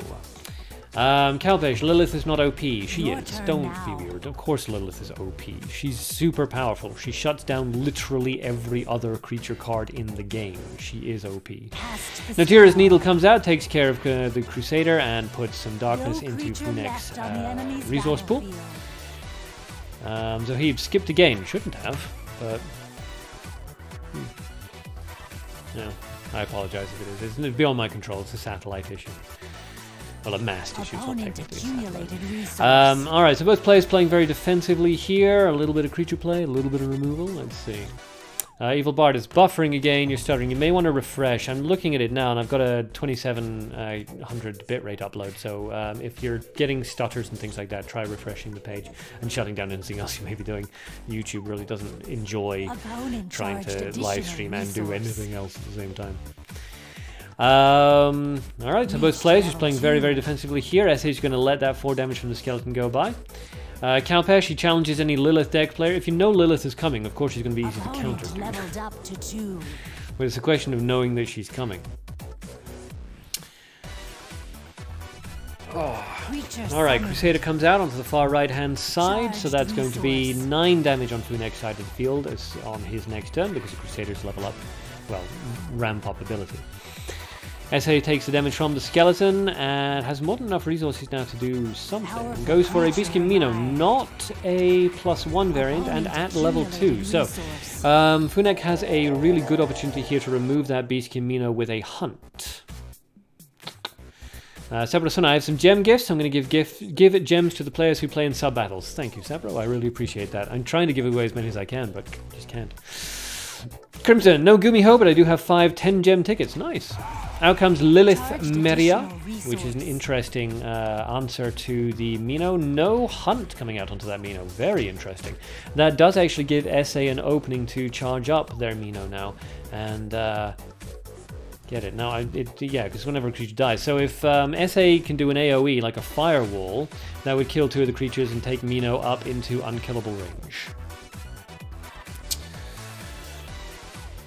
And let's see what he decides to do. Goes with Princess Fabricia, which is interesting. And a Firewall. There's the Firewall. Good, okay. So that's going to take care of both of the creatures on the right-hand side. Bingo bango. And charge up Mino to being able to transform himself. Fantastic. Evil Bard. Any Mutant Grave activation card from nature to mana? No. I said before, there's no such thing as a Mutant Trap card. Trap is something that activates from the grave. You can't get Mutant Grave Trap cards. Cordero, honestly, you have a spoiled deck. If I didn't have Gumiho, I probably would have died. Who knows? Capture onto the Leopard, which is odd. choice. But Double okay. kill. Gumiho, of course, is transformed. Still needs to generate 2 more energy in order to be safe from his next version of death. SA levels up. And Beast Mino gets 1 HP back. 1 energy rather back. Funek can remove Mino now. Pretty sure it requires 4. Yeah, even at level 2. So now's a really good chance for Funek to kill Mino. Otherwise, Mino is going to get 4 energy on his next turn and is going to be unkillable. It's going to be transformable back, I guess. Reached level 3. Separate I get a lot of tickets. I just spent 900 gems yesterday. At least I get the special edition Light Mutant to Paralyzer Allure, and that's pretty good. Yeah. So Surprise Attack takes care of Mino, and the Lilith Meria continues to deal a little bit of damage. Now, SA can kill Lilith with basically anything at this point, so let's see who decides to go for it. Kalpesh, I will know my deck too, so it be fair. Lilith is an OP gimmick card though, so if you know that you're going up against Lilith, all you need to do is just run a deck that is specifically designed to beat Lilith, and it doesn't matter if your opponent knows what deck you're running. I've always said this in Mabinogi Duel, it almost never matters. If both players know what the other person is bringing to the fight, it doesn't make any difference. I always let people know what deck I'm running before I fight, and I still win 95% of my battles.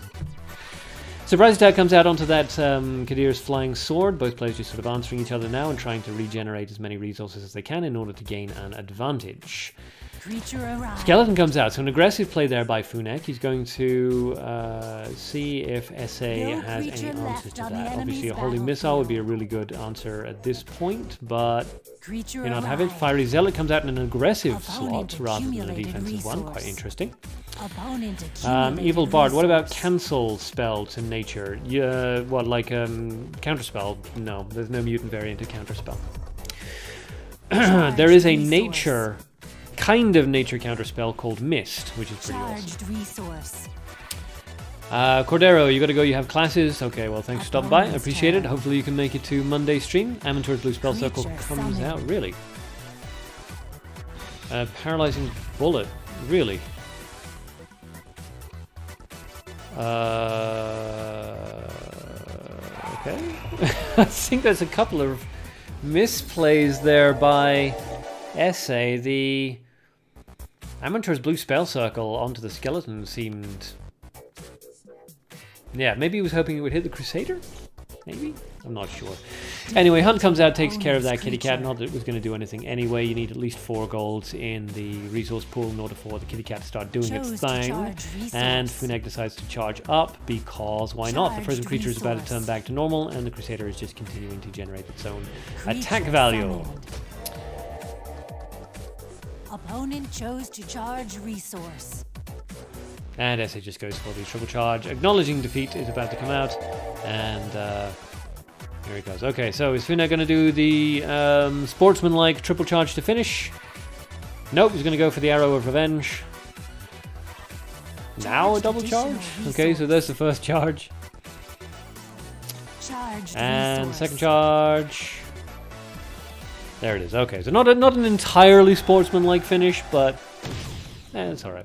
So congratulations to Funek for winning, and well played to SA. A very close fight there. A couple of misplays, let's say, but by and large, very enjoyable to watch. Okay, so after Pablo and Funek, last fight for round 1 is Evil Bart versus Rai Senpai, and my pen is just going everywhere.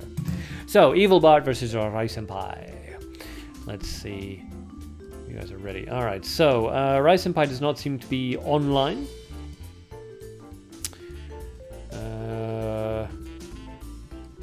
Let's see. Alright, we'll wait for both of them to get online, and after this fight, that's going to be the end of round 1. So if anybody wants to get involved in sub-battles for round 2, get ready and we'll do the sign-up for it right after this fight. Powered by Gentlemen, I want to play good right after this fight. Provided Rai Senpai is actually around. Yes, he is. Good, okay.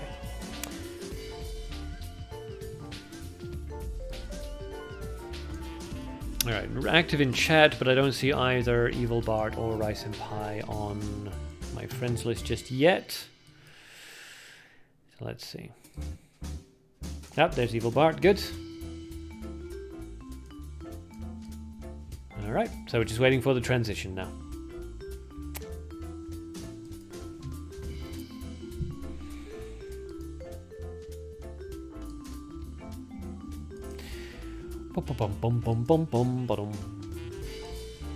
And if anybody has any more decks that they would like to... it's like you're not signing up for round 2 just yet.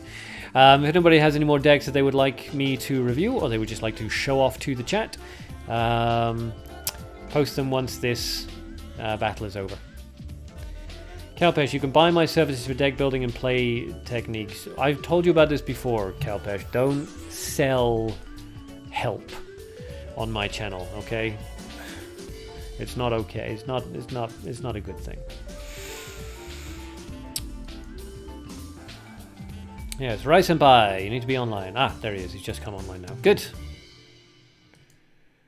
Boom, boom, boom, boom, boom.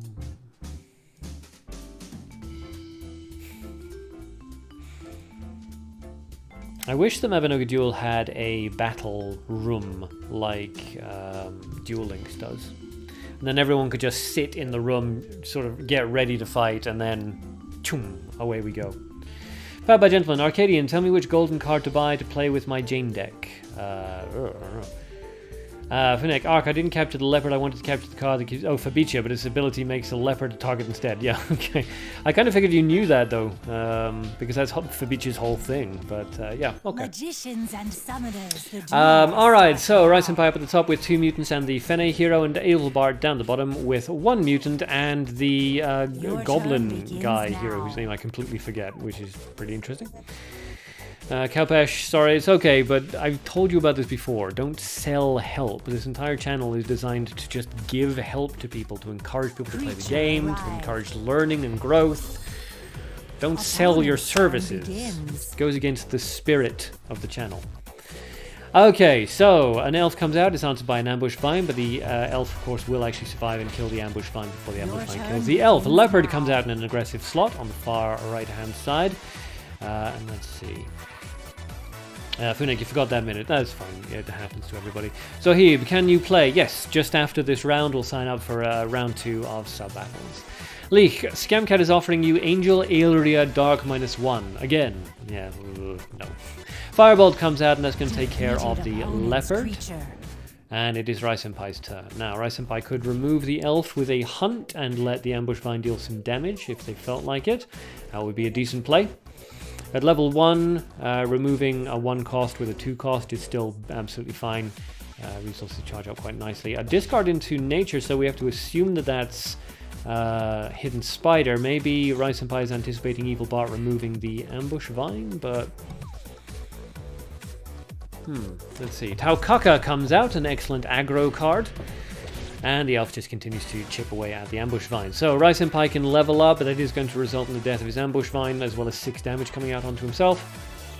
Or he can go for some sort of big removal. If he decides to go for the level up, it's probably the best choice. Your turn begins now.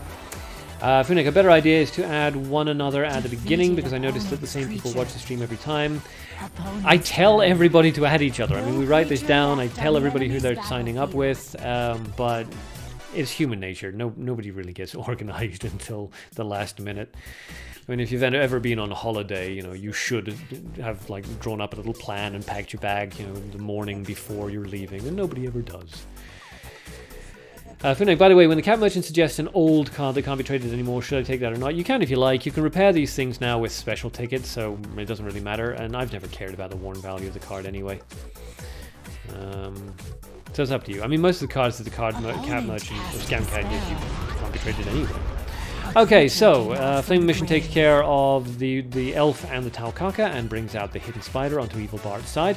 A discard into blue, so you have to assume that it's a counterspell or a free summon. Charged additional resource.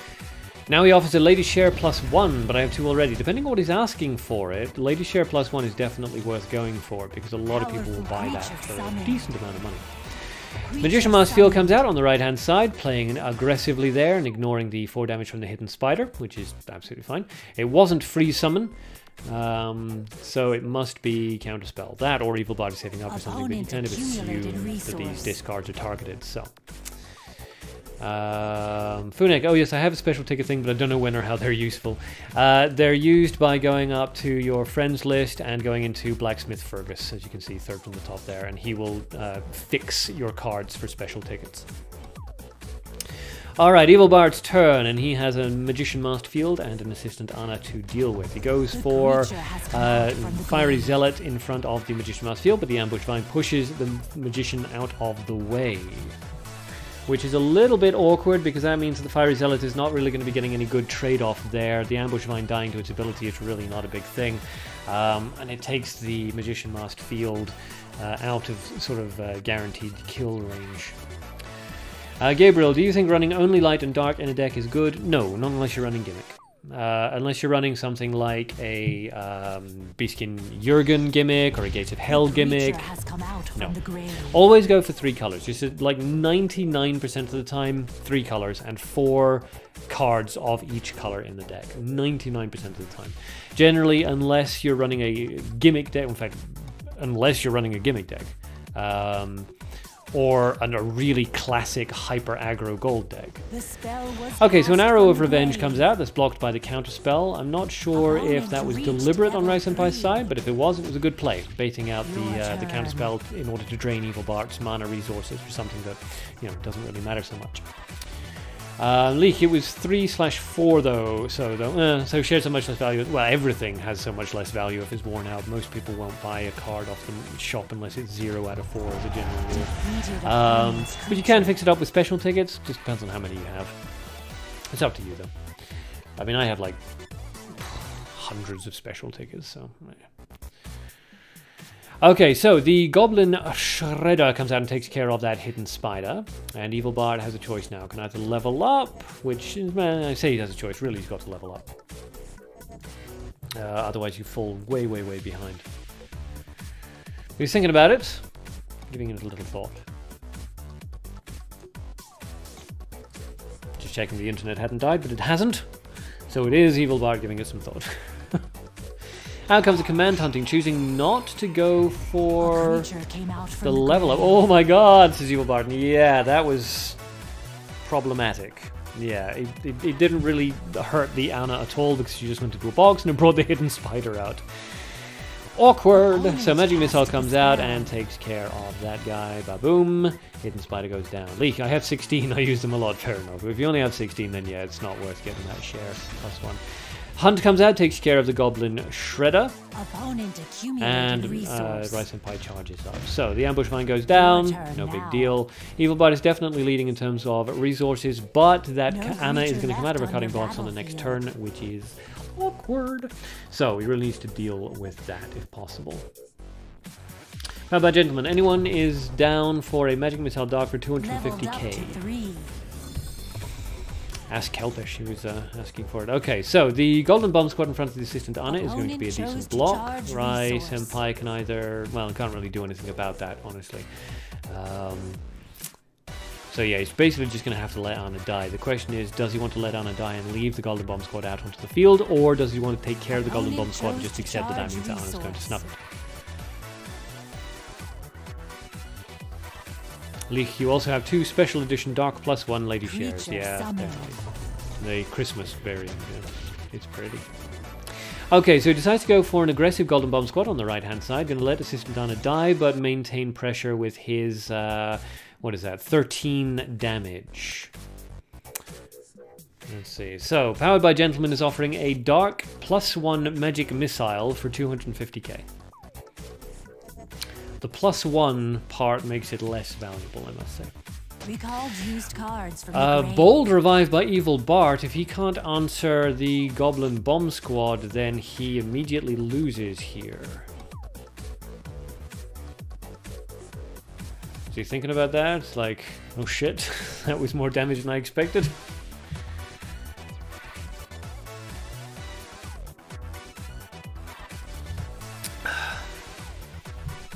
Yeah, he's having to give it some serious thought now. A discard into gold for a Flame Emission? Yeah, Flame Emission onto... interesting. Okay, yeah. No, that makes sense. So, Flame Emission out there, that's going to leave him with 1 HP. If Rai Senpai has a mana... in fact, Rai Senpai does have a mana Arrow of Revenge. So, Rai Senpai revives from the grave. Discards, I think it's going to have to be a discard into mana to get the 4, because he's already cast it once. I'm not 100% sure. Yeah, discard the mana, and now an Arrow of Revenge, and then between that and the Hidden Spider.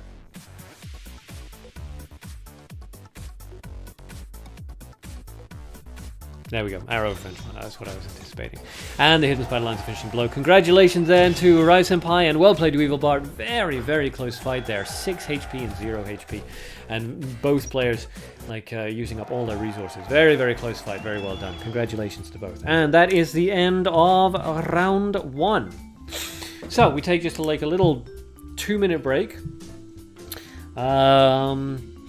So let's see what people are saying. Yes, Magic Missile Dark +1 is worse than Dark Ice Bolt though, and if I sold that it would be around 200k. Yeah, the +1 onto Magic Missile makes it much less valuable. The point of Magic Missile is that it's a 1-cost spell that can remove 1-cost creatures.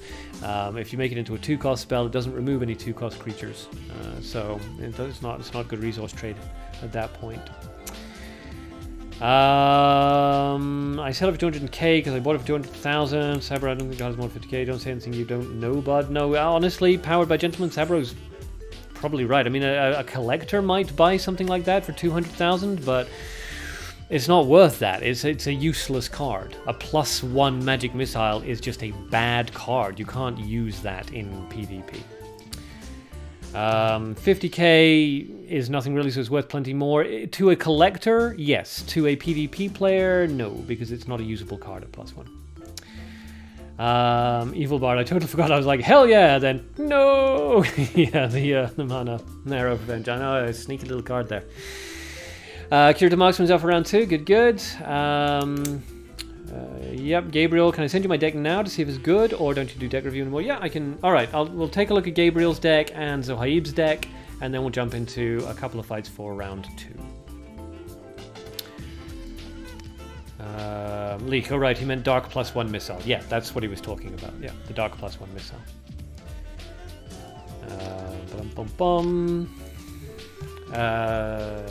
Zohaib. 301, that's an old deck code. DF7A. Invalid. I think that's Duel of Summoners deck code you've just tried to send me. Yeah, I think that's Duel of Summoners deck code you tried to send me. Powered by Gentleman also got Goblin Bomb Squad Nature -1 for 200k. Again, it's fine for collectors, but a -1 bomb squad's not very good because its defensive ability drops massively. Evil Bar 2 was put to box. Yeah, the Anna. Yeah, yeah. Okay, so I'm waiting for Gabriel, I think it was, to post a deck code to take a look. Yes, just waiting for Gabriel to post a deck code. But while we're doing that, people can sign up for round 2 of the sub battles. So, Kirito Marksman. Let's say so. Kirito versus Powered by Gentleman. Okay, so Powered by Gentleman. Cowpish is up for the next battle, so Kengi versus somebody. Zohaib will do quickly, and then Gabriel 601 DF78. And save, overwrite, and share. Missed. Hey Ark, if you do monthly arena live streams, you'll make it so people will be active in monthly and allow people to actually play it. You mean for Duel of Summoners? Yeah, I could, but the problem is it would be an incredibly boring live stream because nobody's playing it. Gabriel, I'll take a look at yours in just a second. Okay, so, interesting.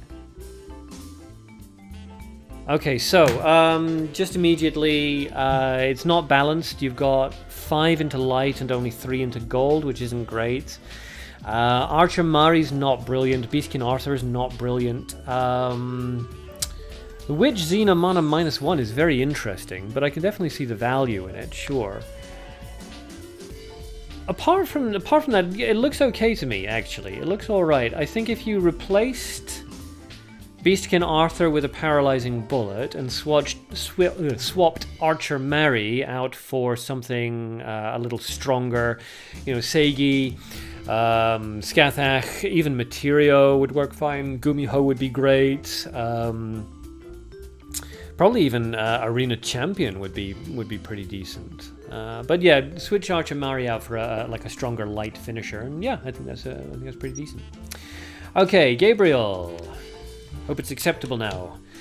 It's not really a question of being acceptable. It's just a question of what's going to do well in arenas and what isn't. So let's just do this. Overwrite. And saved. Okay, and just very, very quickly, because the chat's getting away from me. Powered by Gentleman, can I play too? Yes, you're going to be fighting first. Kirito Marksman versus Powered by Gentleman. It's blank. Okay, you can fight Kengi. Kengi versus Hurt Birkin. Mr. Yeah, again, would just be very, very boring. Sabro Sona is up. Okay, so Sabro versus somebody. Evil Bart, me too, this time I'm for real. Okay, so Sabro Sona, you can fight Evil Bart. Crimson can fight, so Mackenzo versus somebody. Whippy wants to battle, alright, so Mackenzo versus Whippy.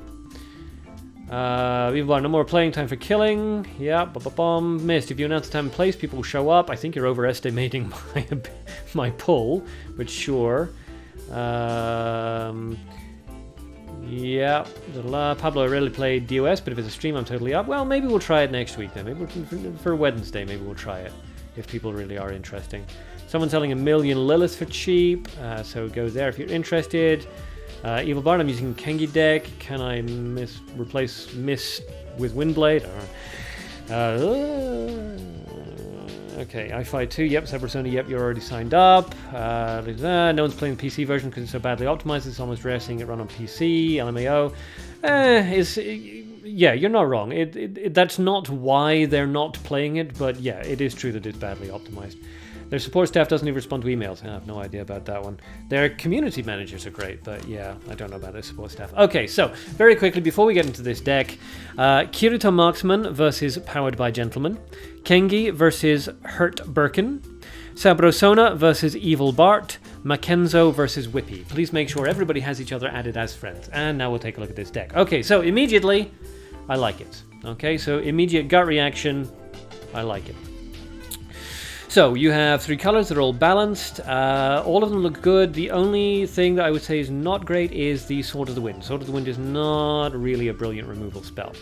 So, no AoEs, but you do have the Hellhound. And you have the Capture for utility. Okay. I would say switch out the Sword of the Wind for something with a bit more utility value. It's unlikely that you have something like Seigi or Gumiho, which is unfortunate because it would work out really, really nicely there. Trapping the Castle would be okay. You might want to go for Holy Spear. Holy Spear is not bad, especially when you're running Magician Masked Field. Just make sure that you're always running Magician Masked Field, you know, on the far right-hand side of the battlefield, which you should always be doing anyway. But Sword of the Wind replaced with a Holy Spear would actually not be too terrible if you don't have any really good light utilities, like, as I say, you know, Gumiho, Seigi, and stuff like that. But apart from that, yeah, I like it. It's good. You've got some low drop costs, you've got some utility, you've got a Capture in there, you've got Rigette, Hellhound for like a minor AoE, which is workable, and the Magician Masked Field is good. So yeah, I like that deck a lot. Replace the Sword of the Wind, but otherwise, very nice. Powered by Gentleman, yes, you are playing Kirito. Yep. Zohaib, I forgot you, did I? Okay, I'll sign you up. Zohaib. Okay. And Nacho, what do I think about the deck? Let me take a look. Leek, Light Flame Emission will work too. True. Yep. Light Flame Emission would be a very good addition. DF7E. Okay.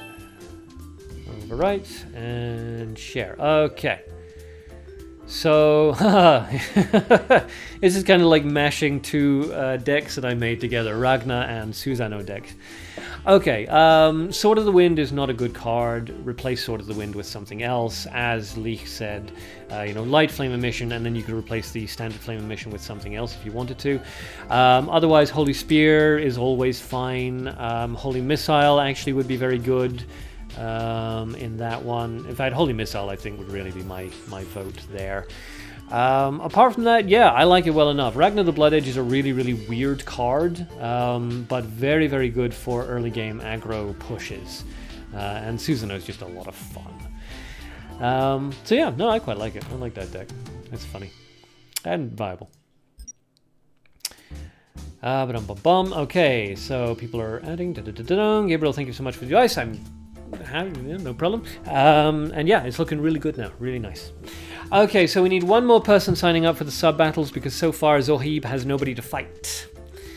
But while we wait for other people to sign up to fight Zohib, and if nobody fights Zohib, I guess I can fight him. So while we're, if anybody wants to fight Zohib, please put your name in for the sub battle.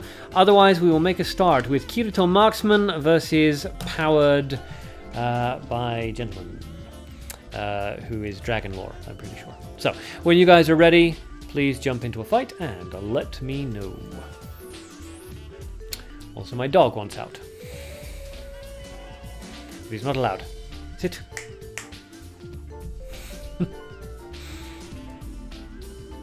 Right, I see. Hello. Archound! Haha! Complete with Samurai Quack. Oh, kisses. Okay, go lie down.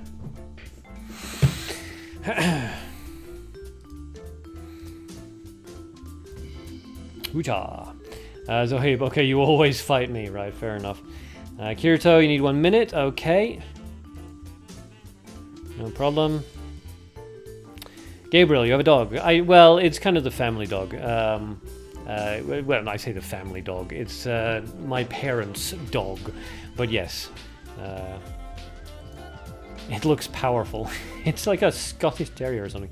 Dragon Lore, no, you're supposed to be fighting Kirito. He said he needs 1 minute, so give him 60 seconds. Yeah, so he's ready now. Archound, yay!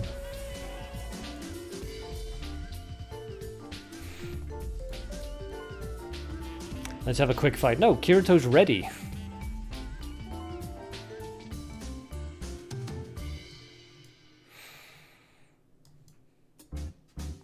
Sabrosona, cute dog. I have a Pitweiler. You mean a Rottweiler? You mean a pit bull or a Rottweiler? I don't think a Pitweiler's a thing, is it? I don't know. I mean, I don't know much about dogs. My uncle was a dog photographer, but I don't know about him. Kirito, Skald, Heroine, no mutants, and Dragon Lore, Sarah, and no mutants. Both players running 3 colors, because of course. And Book of Knowledge comes out. Okay, interesting. So, yeah, I forgot to mention, and I should always mention, but no gimmick decks are allowed during this live stream. Somebody accidentally ran a gimmick deck like a live stream or 2 ago because I forgot to mention.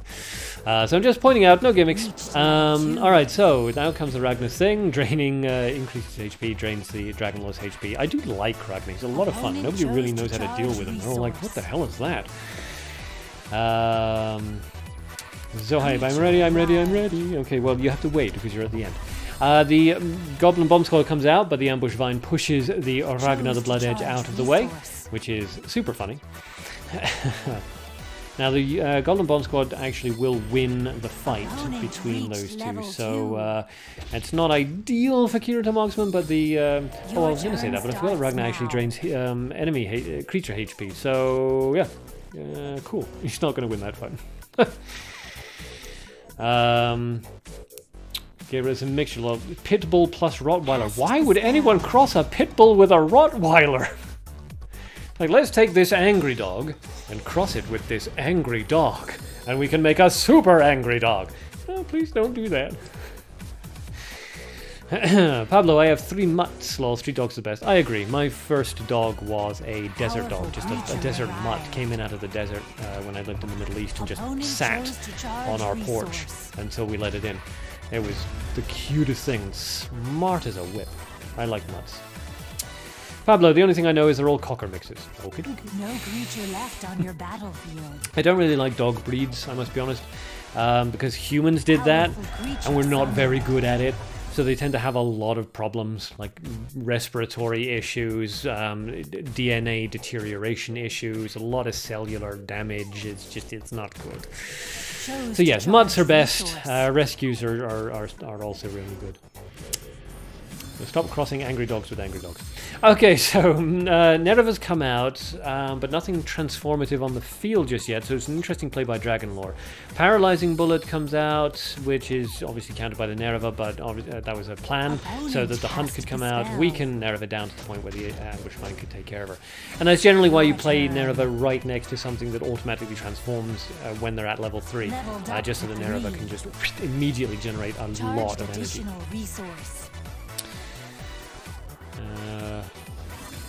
Opponent leveled up to 3. Okay. So, Tsubaki, by your grace, manages to land the finishing blow. A very quick fight there, but congratulations to both players. A little bit of a misplay there by Dragonlore with the Nereva, but nevertheless, interesting decks on both players' sides, and well played to both. Tsubaki, heart, says Pablo. Yay, Tsubaki. Powered, I can't win anything, always losing. It happens sometimes, I mean, we all go on losing streaks. It's just one of those things. Sabro Sono was an accident, lol. Apparently the Rottweiler screwed the Pitbull before the other Pitbull. Okay, well, that's just weird. Fair enough. Okay. Alright, next up is Kengi versus Hurt Birkin. So, Kengi and Hurt Birkin, please make sure that you're both added as friends, jump in and make a fight. So, Francesco, do you think it is worth buying and building a deck around Shurka and Tarka if I get the chance to buy them? Shurka and Tarka. My favorite cards in the entire game. Always have been, always will be. Unfortunately, the answer is no. I mean, I love the Warlords. I absolutely adore the Warlords. My favorite cards in the entire game. Art-wise, ability-wise, I just love them to pieces. Unfortunately, they don't function in PvP. Because their ability only activates when both of them are on the field, and you have to...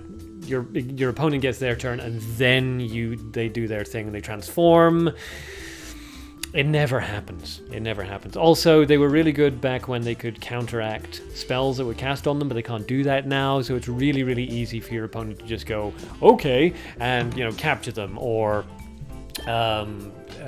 transform them with an untargeted spell or something like that. So, I love the Warlords, but they're just not good. Okay, so Kengi up at the top, no mutants in the L hero. Hurt Birkin down the bottom, no mutants in the L hero.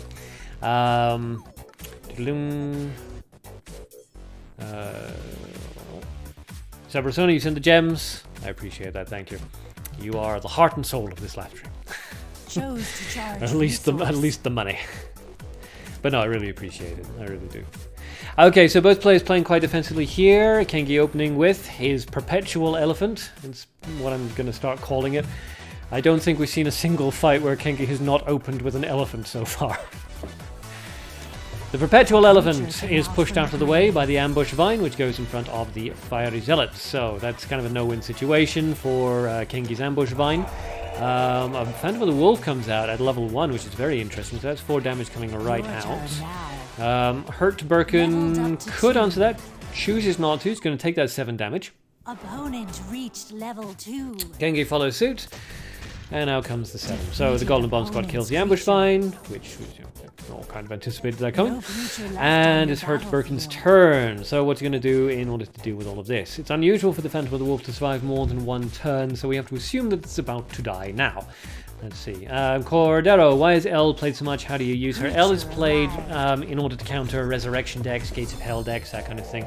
The idea is that, well, that's like the main reason. The idea is that when your opponent starts discarding cards into the grave, you can just use L to pull them right back out, and then they can't do Orperia shenanigans, or Gates of Hell shenanigans, or Feathers of the Phoenix shenanigans, or any of that kind of nonsense. The other reason for using it is that if you can force your opponent to level up to revive before you do, you get all of your creatures back into your hand for free, no revive cost, and then when you revive your spells back out, you take much less damage than you would have if your creatures had also still been in the grave. So she's just a really, really powerful hero. So, a lot of death happens there, and the Perpetual Elephant and the Ambush Vine continue to chip away at Hurt Birkin's health. Magician Mask Field comes out in front of the ambush vine, and Anna goes out onto the far left-hand side. The elephant is left to deal damage, but two damage per turn is not really a big deal. The Kadir's Flying Sword comes out, charges up its HP rather than its attack. The Command Hunting comes out to kill the Magician Masked Field. So that 2 damage has become 6 damage. Bang bang.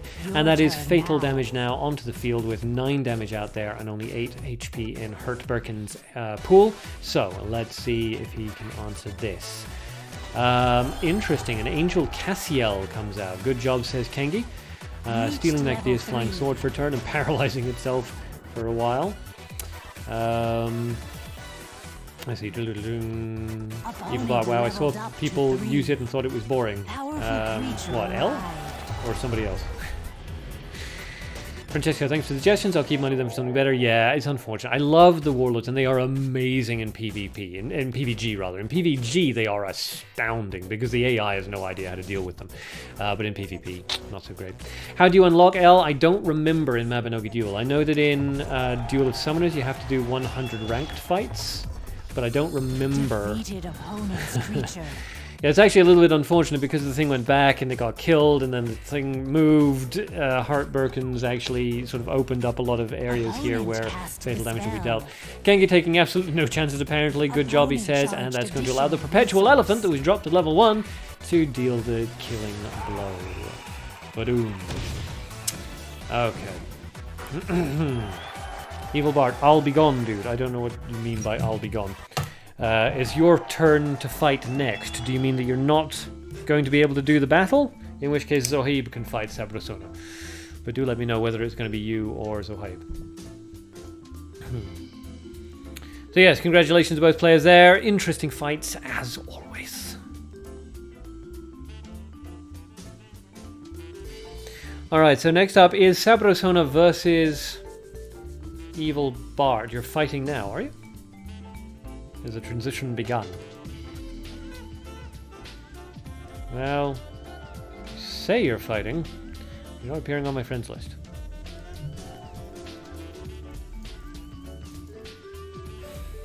Yeah, you've appeared on my friends list, but not fighting. Sabrosona, if you go to the hero section, you're going to see the L hero, and her mission is gonna appear. Yeah. Provided you've done the thing that unlocks her appearance. A lot of the heroes, before you unlock them, there's like an unlock thing that you need to do, and then they appear, and then there's a acquisition thing you need to do. Okay. Sabrosona says they're ready. Just waiting for both of you guys to send each other fights. Clarions, no. We're about to spectate, I hope, Evil Bard versus Elonisama.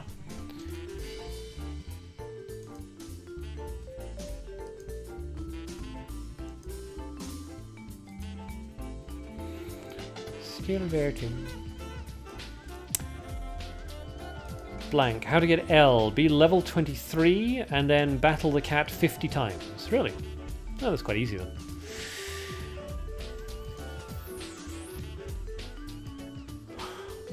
Still waiting on Evil Bart and Elonisama. Somebody send somebody a battle request.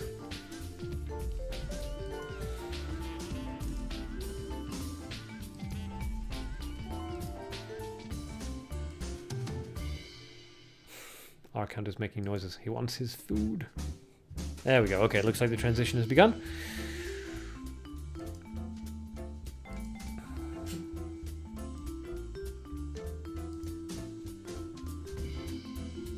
And here we go. Okay. Magicians and right, Elonisama up at the top with the L hero and 2 mutants. Evil Bard down the bottom with the neutral hero and 1 mutant. Opens with a very aggressive skeleton. Let's see how Elonisama decides to deal with that. Holy Missile and Magic Missile are both decent, would both be viable answers. And there we go. There's a Holy Missile, takes care of the skeleton. Evil Bard's turn. No creature left give her roll. Okay, so it's not hard to unlock her. If that's the unlock conditions, then that's actually very easy. Nice. An aggressive elf, so Evil Bard really trying to put on as much creature pressure as possible. The elf answered by the light elephant, so we can, I assume, expect to see like a magic missile or something coming out on Elonisama's side to get rid of that elf and allow the elephant to deal its damage through. Not on this turn, but maybe on the next one. A Crusader comes out, forcing Elonisama to decide whether or not to level up or deal with the Crusader. Leveling up is generally the better idea, but decides to go for the Persona Lyn instead, which is a very decent response there. Puts Persona Lyn out onto the field, allows Evil Bard to level up first if he chooses to, but in doing so, of course, he's going to be taking the 3 damage from Persona Lyn. So let's see what he decides to go for here. With 7 HP out onto Persona Lyn, the smart play really is to level up and just take the damage, which is what Evil Bard does, and Elonisama, I assume, following suit. Yep, there we go, immediately follows suit. Okay, so... Evil Bard's choice now. He's got to really kind of deal with that Persona Lyn, because that 3 damage is just going to keep eating away at him. But no immediately obvious answers there. A hunter, a surprise attack, of course. A command hunting, was that -1? Yeah, the light -1 command hunting. Interesting choice, but it does the business. Knocks out Lyn for a very good resource trade. Now, Evil Bard can remove that elephant if he wants to and deal 2 damage to his opponent, or he can just let the 2 keep slugging it out. Either way would be okay. With the resources where they are, he's probably better off leaving him to slug it out. Okay, so he goes for another aggressive play. A level 2 Magician Mask Field, not something you generally see, but if he really wants to keep the pressure up and he's confident that his opponent doesn't have anything to answer it, then that's a good way to go. Surprise attack comes out, takes care of that Magician Mask Field immediately. Poor old Magician always goes down so quickly. And a Magician Mask Field of Elonisama's own comes out. Alright. The Christmas version, which is very cool. So let's see how Evil Bard decides to deal with this. A hunt, of course, onto the Magician Mask Field would be absolutely fine. But goes for the command hunting, same thing. And down goes the Magician Mask Field. So Evil Bard running a light -1 command hunting as well as a standard nature command hunting. Interesting. There was a big debate when command hunting first came out as to what was better, the -1 variant, the +1 variant, or the neutral variant. Most people settled eventually on the neutral, but there's definitely a lot to be said for both the -1 and the +1 variants. Charged resource. Okay, and Evil Bard charges up on his second turn. He's just going to let those 2, elephant and the elf, just hammer away at each other. At this point, it's probably not worth Elonisama's time removing that elf, especially since she has Lyn still available. So as soon as the elephant goes down, she could just revive into the hand. Okay, interesting. Drop into Powerful mana and a Bluesy Floozy comes out. So that's going to drop the air bomb and move over in front of the assistant Anna. Cordero, did you get Gumiho? No. I wasn't expecting to, honestly. You need to spend like thousands of gems unless you're very lucky. And I'm not lucky. I never get lucky when I pull from boosters in Mabinogi Duel. Ever. If I'm looking for something, it takes me thousands of gems to get it. So I'm assuming that I'm not going to get Gumiho, which is a shame because she's fantastic and I'd love to make a video featuring her, but that's how it goes. That being said, bear in mind that because Gumiho is the new EXT and she is very powerful, that the various arenas and casual duels and things are going to be full of Gumiho now. So if you go up against somebody who's running light, assume that they're running Gumiho and make sure that any deck you run has an answer to her in there. Alright, Evil Bard's turn, and yeah, sad face Cordero, I know, very sad face. Vampire comes out, takes 5 of Assistant Anna's life points. It's not going to protect Vampire from a Holy Missile, but there's not really too much concern there. Bluesy Floozy is going to kill the Anna. The Elf is going to deal a little bit of damage on Evil Bard's turn, and the Vampire will, of course, kill that Assistant Anna. Okay, so a creature block, which generally isn't recommended. But it's alright in this particular instance. Francesco, so I made up something I think will be good as a tempo, but I need some good suggestions. What do you think? We'll take a look just after this. Pablo, I can't remember the last time I called an EXT. Neither can I, honestly. Kalpesh, what is gumbo? Gumbo is a stew popularized in New Orleans. Gabriel, yeah, I mean, either I never got a 5-star, but I have only been playing a week or so. Yeah, the 5 stars are quite rare, but you'll get there. Pull from the latest booster, maybe you'll get a Lilith, and that'll help you do very well in arenas, which will help you get more gems and tickets and things like that. Cowpish. Gumiho. Damn, hate all correct. Gumiho is the new EXT card that you can pull. Allegedly.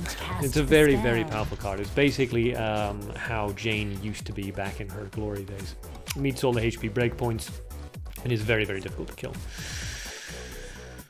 Okay, so Skeleton out on Elonisama's side of the field, and a Vampire and Elf out on Evil Bard's side. Both players doing more or less equally in terms of battlefield pressure. They're both the same level, roughly the same HP. Elonisama lagging a little bit behind in terms of resources, but just got all of her creature cards back into her hand for free thanks to Evil Bard's Revive, which has dropped him down to a noticeable 10 HP difference. Kalpesh is cheering for Evil Bard. And a Holy Missile comes out and takes care of that skeleton. The 7 damage coming out from the Vampire and the Elf takes Elonisama down to a much more comparable 18 to 15 HP. Elonisama charges and it goes into darkness, which is quite nice. It certainly didn't want it to go into light. And what should we do now? Play something aggressive, play some defensive, go for removals, or continue to charge up and just hope to gain a certain amount of resource parity.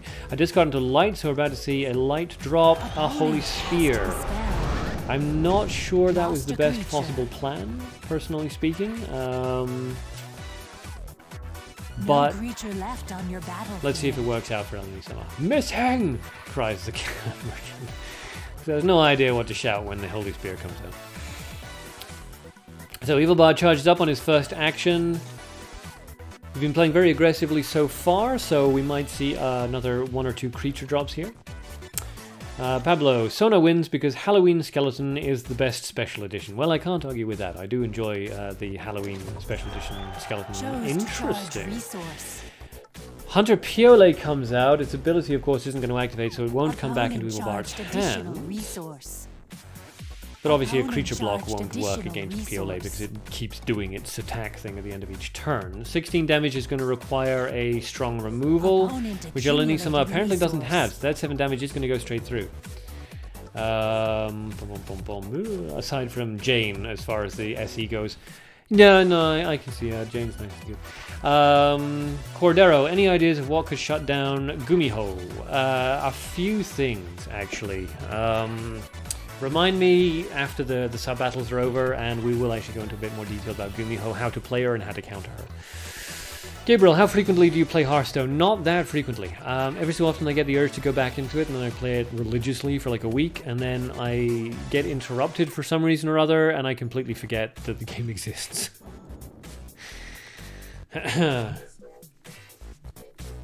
Nick's Capture is a counter for Gumiho. Capture's a pretty decent... actually, depends. Yeah, but we'll go into it. Yeah, I mean, Capture's certainly not bad. Certainly not a bad way.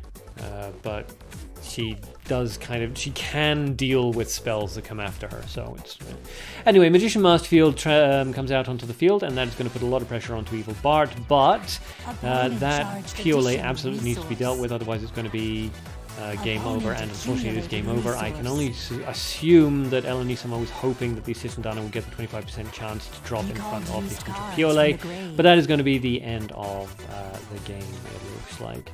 So Evil Bard's going to go for Sportsmanlike, triple charge. Nope, not Sportsmanlike at all.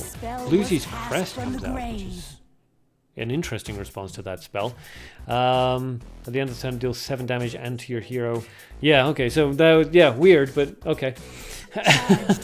Personally, I prefer a mana magic sensing bomb +1 for something like that, but pretty fun, pretty fun.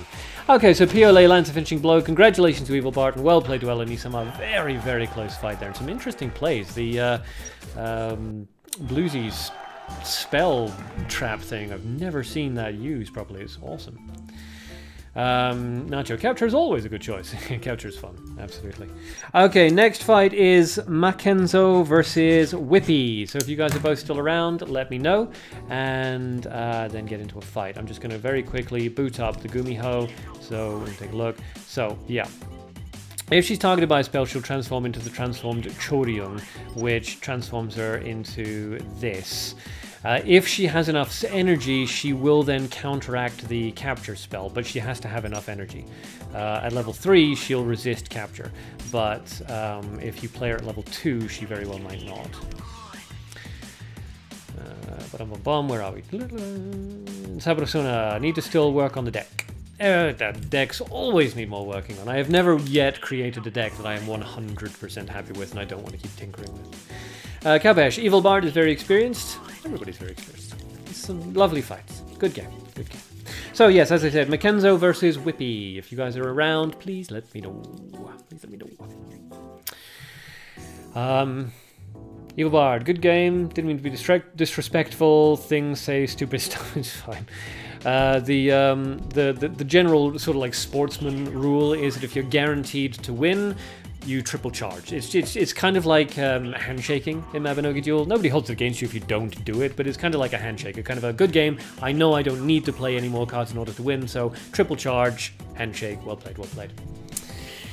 Pablo, could Gumiho work in a black tortoise deck? I wouldn't necessarily advise it, but yeah, I can see some possibilities. Sure. I don't have Gumiho is the major problem here, so it's a bit difficult for me to say exactly what does work and what doesn't work. The problem with Black Tortoise is Black Tortoise itself is a little bit easy to deal with, so I'm not 100% sure, but yeah, it would definitely be worth experimenting with. Put it that way, definitely be worth experimenting with. Cordero, what is it? And I use Blue Circle spell, and she has 4 energy at turn 2. Oh, you're talking about her? Well, I mean, if the Blue Spell Circle you're talking about is the Amintor's Blue Spell Circle, then Gumiho doesn't resist that, and that is, of course, one of the counters to her. Untargeted removal spells and transformation spells work very well. She can resist command hunting. If she gets the full, like, 9 and 9 on top of the 25, I'm pretty sure she can resist command hunting. But she can't resist something like Amintor's Blue Spell Circle. The problem is that she's generally put next to Counterspell or Nereva, and that can be problematic getting the Blue Spell Circle off. Crimson, you're scared. Don't worry about it. Whippy's ready. Good, good. Okay, so let me just see. Oh, looks like they're fighting. Good, good. All right.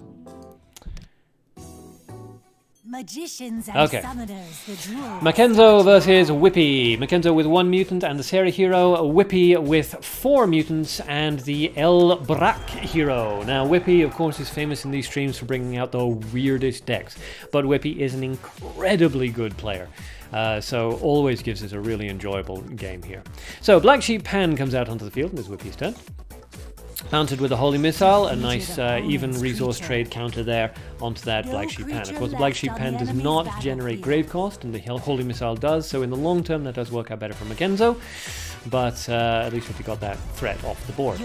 So, an Imp comes out onto my Firebolt, so Whippy playing a control game against Mackenzo's aggressive openings. Let's see. Alright, decides to charge up and skip a turn, and it's Whippy's turn, who decides to level up. Mackenzo must follow suit, and does so. Alright, so both players getting kind of unbalanced resources pooled into their darkness, which is a little bit unfortunate for both, but let's see. Charge up on Whippy's side, probably going to go for a double charge. Yep, there it is, playing it defensively, building up the resources, waiting for Mackenzo to make a move so that they can counter it.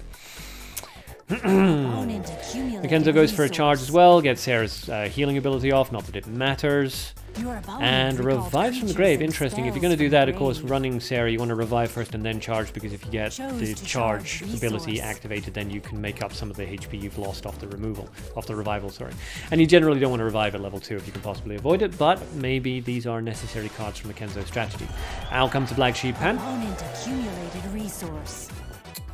And charges up on the second turn. It's Whippy's turn, who goes for a light elf +1, elf hero Triss +1, and a Ritual of Darkness into the light elf hero Triss, charging up for something big into darkness. Alright, so the elf and the elf archer on the field aren't that threatening. The elf archer, of course, only dealing 2 damage. It's a pointless card, pretty much. The elf +1 means it's a level 3 elf, which is difficult to deal. Well, it's not difficult to deal with, but it would be it's not the easiest thing in the world to deal with, let's say, at level 2. So, a Drag to Hell, of course, has a 50% chance of killing the threatening elf. If Makenzo has it, a Dark Fireball onto the elf +1 would be good. Unundina Kora is a very nice play. That means that Whippy's going to be a little bit concerned about what to bring out on the darkness side now. Something like a Lilith, of course, simply won't work. Needs to remove the Akora first. Fireball comes out onto the Black Sheep Pan. Interesting. Going to just let that elf deal its 7 damage. Lilith incoming, says Nix. Could be, could be. Okay. The elf archer has gone down to basically 0. Makenzo is ready to level up. Whippy still has a lot of darkness, but that is matched by Makenzo, who is actually in the lead resource-wise. So, a level up to 3, and then either an aggressive play or something more defensive. Defensive would be the tempting choice to make here, and it has gone for it, but Whippy's a very defensive player as well, and going defensive in this particular instance may actually work out better for Whippy than for Makenzo. So a charge into a level up, and it's Makenzo's turn. Sabro thinks it's a Lilith deck, Nyx thinks this is a Lilith deck, Kalpesh thinks it's a Magician Mask deck. Yeah. Cordero, sorry to not go into detail with my sentence. On turn 2, I summon Gumiho, then use the blue spell circle on her. Oh yeah, no, I see what you mean with that. Yeah. No, that's a known strategy. I thought you meant in terms of a counter to Gumiho. But no, we actually saw that in the fight. Yeah, it's a good use of the blue spell circle into Gumiho. Okay, Makenzo's charging up as well, going on the defensive footing. Unfortunately, this does mean that Whippy is being given the opportunity to build up enough resources, and not only can he play his big darkness creature that he's been saving up for, but he's also going to be able to answer any threats or counters that Makenzo may be ready to play onto the field. Now, Whippy's charged up 19 into the darkness. That's a very expensive bait for Makenzo to play. If Whippy's dark creature is some sort of utility transformation and an imp, okay, very, very bold. If this is Lilith coming out on Whippy's side, this is going to be a very good resource trade for him. And it is Lilith, there we go, the 2 hypnotized creatures come out. That's kind of why you want to drop a low value creature when Whippy was at level 2, because then there's no real value in bringing Lilith out. You've got to kind of punch. The elf archer is going to act as a transform siphon, I suppose, of Lilith. So if you're going to try to kill Lilith, you've got to kill the elf archer first.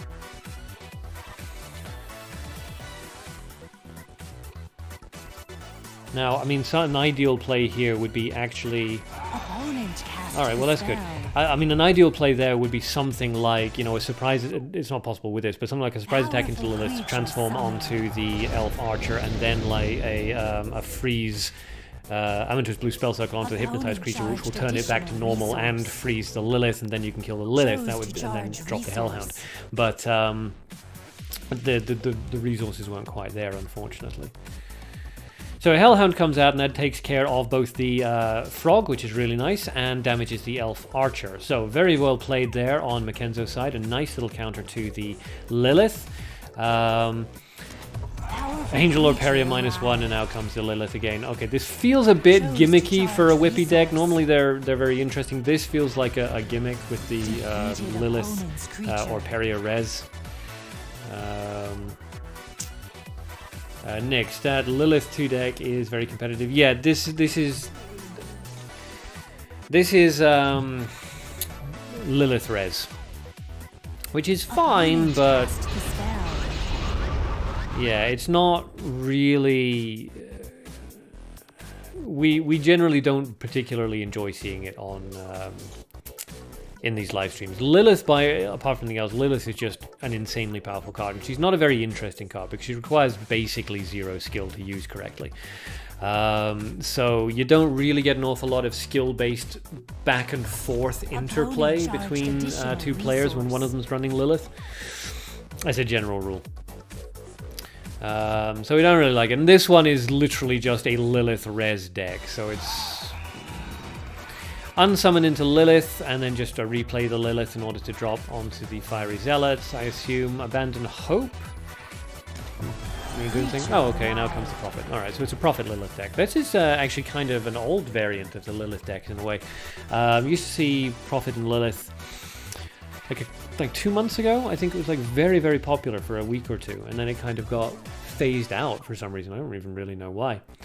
Kalpesh, can I put you and Evil Bart for a round, please? I guess so. Somebody still needs to fight Zohaib. Accumulated resource. Opponent charged additional resource. Opponent charged additional Okay, resource. so Mackenzo continues to do the best that they possibly can with 10 cards into the grave and that thing on there. And the Abandoned Hope comes out again, doesn't put anything else into the grave. But that Prophet's Brazen Dish is going to prevent Mackenzo from taking anything out of the grave, which is really unfortunate for him. Let's see. Pablo, for gimmick decks, I prefer Now Lock. Evil Bart, with my deck, I showed you beat this deck. I don't remember your deck that well, I'm afraid, Evil Bart. There's a lot of people who sent me a lot of decks. I don't remember which one in particular you're talking about. Okay, so the reviving is just going to keep putting it back, but unfortunately it does keep hurting Mackenzo. So I think Mackenzo just committing suicide at this point. Fair enough. Fair enough. Saprosona's up to fight gimmicks. I don't really think we have much more time. I'm trying to finish at level at 2 hours, and we're already 2 hours and 20 minutes. Yeah, out comes that Orperia. So for anybody who's interested, I'm just quickly scrolling this deck back and forth so you can take a look at it. Opponent's turn begins. One card hasn't been played, but you can fill it in yourself. Kalpesh, I can fight Zohaib too if it's fine. I guess so, since nobody else is signing up for fighting Zohaib.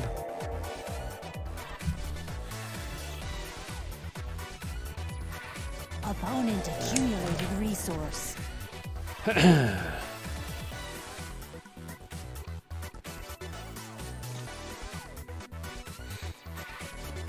Charged additional Alright, resource. almost certainly a triple charge on Whippy's side. So an extremely powerful deck, that one, but close enough to gimmick that I don't really think we allow it. So, Arcadean ruling, Mackenzo wins. An interesting deck, though. Very interesting deck. Alright, so, congratulations to Mackenzo for winning. And well played to both players, though. Alright, up next is Zohaib versus Kengi. So when you guys are ready, please let me know and get into the fight. Oh, dear me.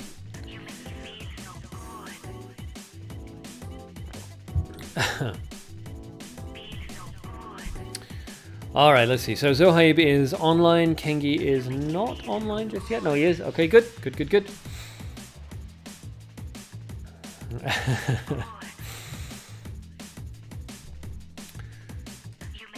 Evil Bard cheering for Mackenzie. It's Mackenzo, but sure.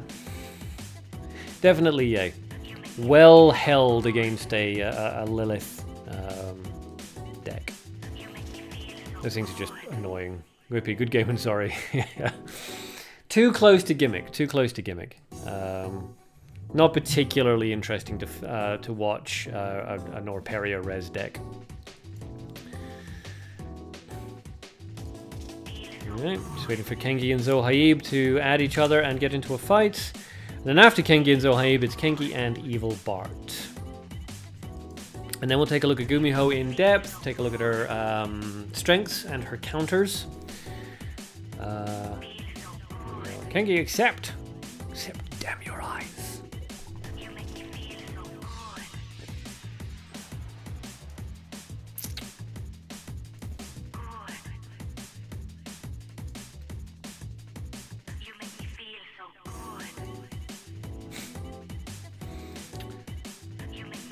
Crimson has sent Whippy some gems, which is very nice.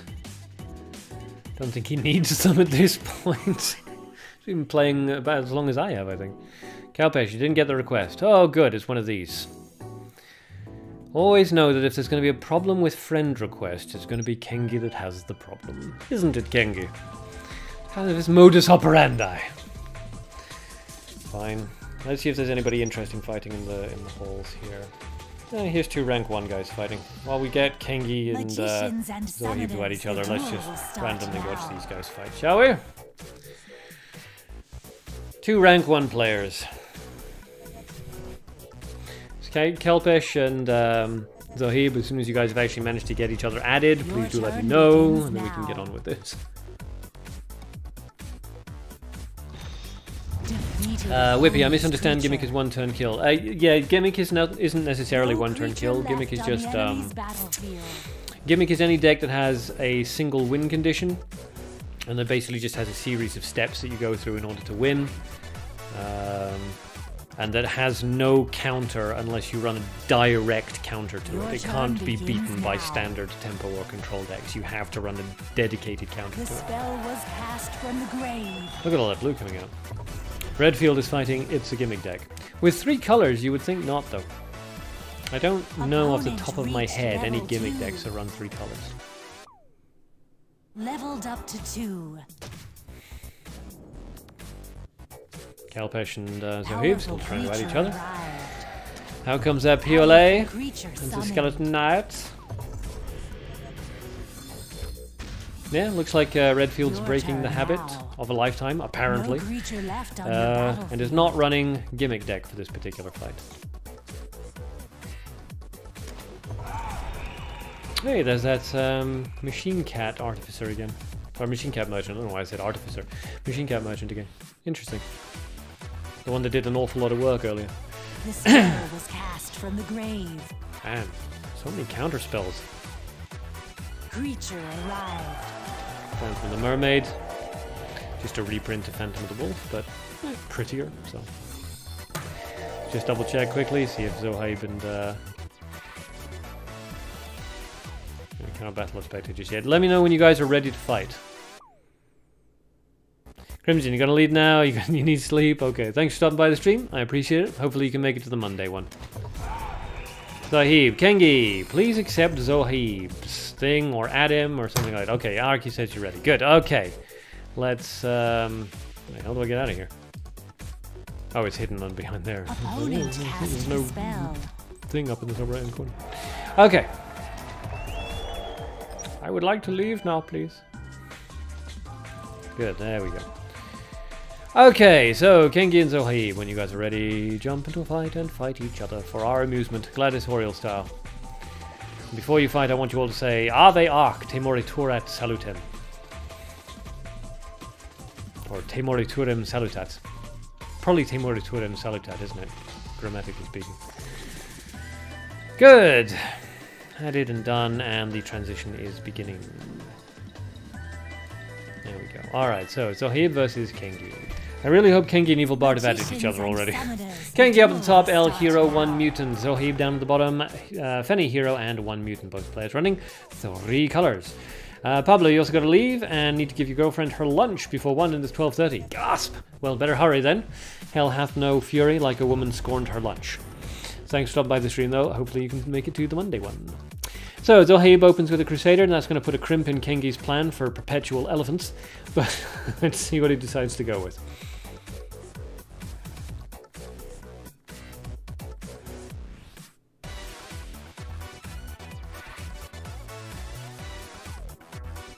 Whippy, you want to have one more battle.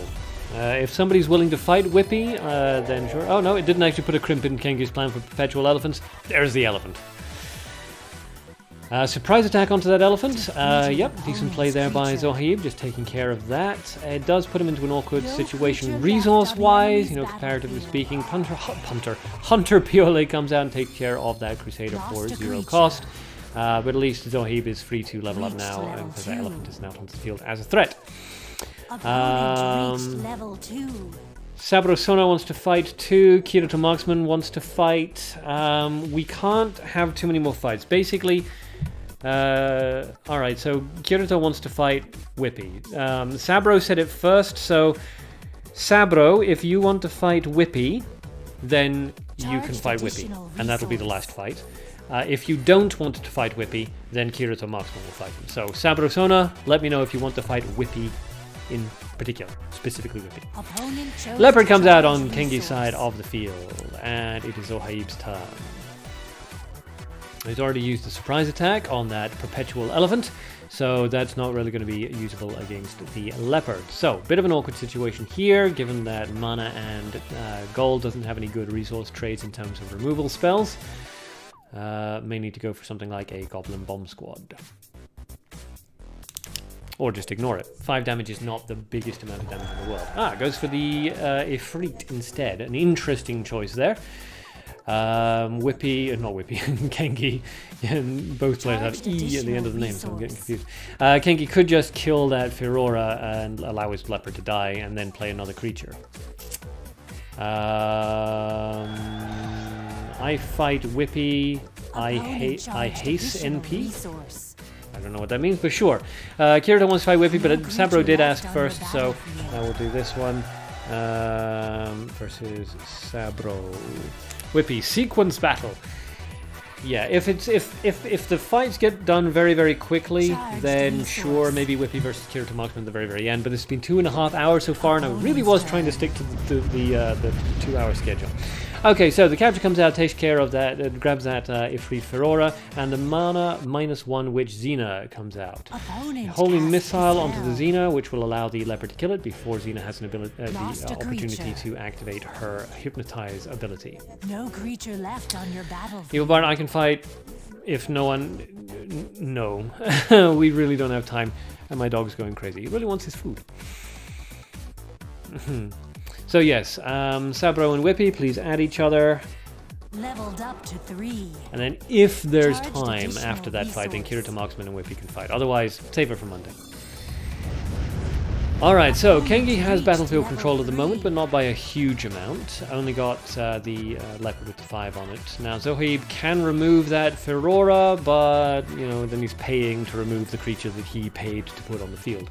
What he may want to do instead is remove that leopard, and then obviously Ferora can't do anything, then Zohaib can go onto the defensive and start generating up some resources. Discard into blue. Israel, any new update? Yes, there was an update yesterday, I think it was. Flame Emission, very, very expensive, given that Surprise Attack would have done the same thing, but cheaper. But okay. Evil Bard, Monday is a public holiday for you guys. Excellent, nice. Bullfighter comes out on Kengi's side. Always love to see a Bullfighter, a lot of fun. And that's going to, of course, be 8 damage out of the field that Zohaib needs to answer.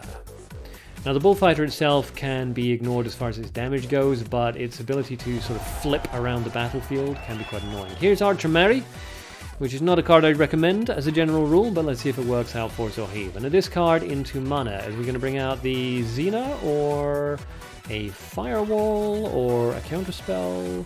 Could be any of those. Any of those would be understandable choices.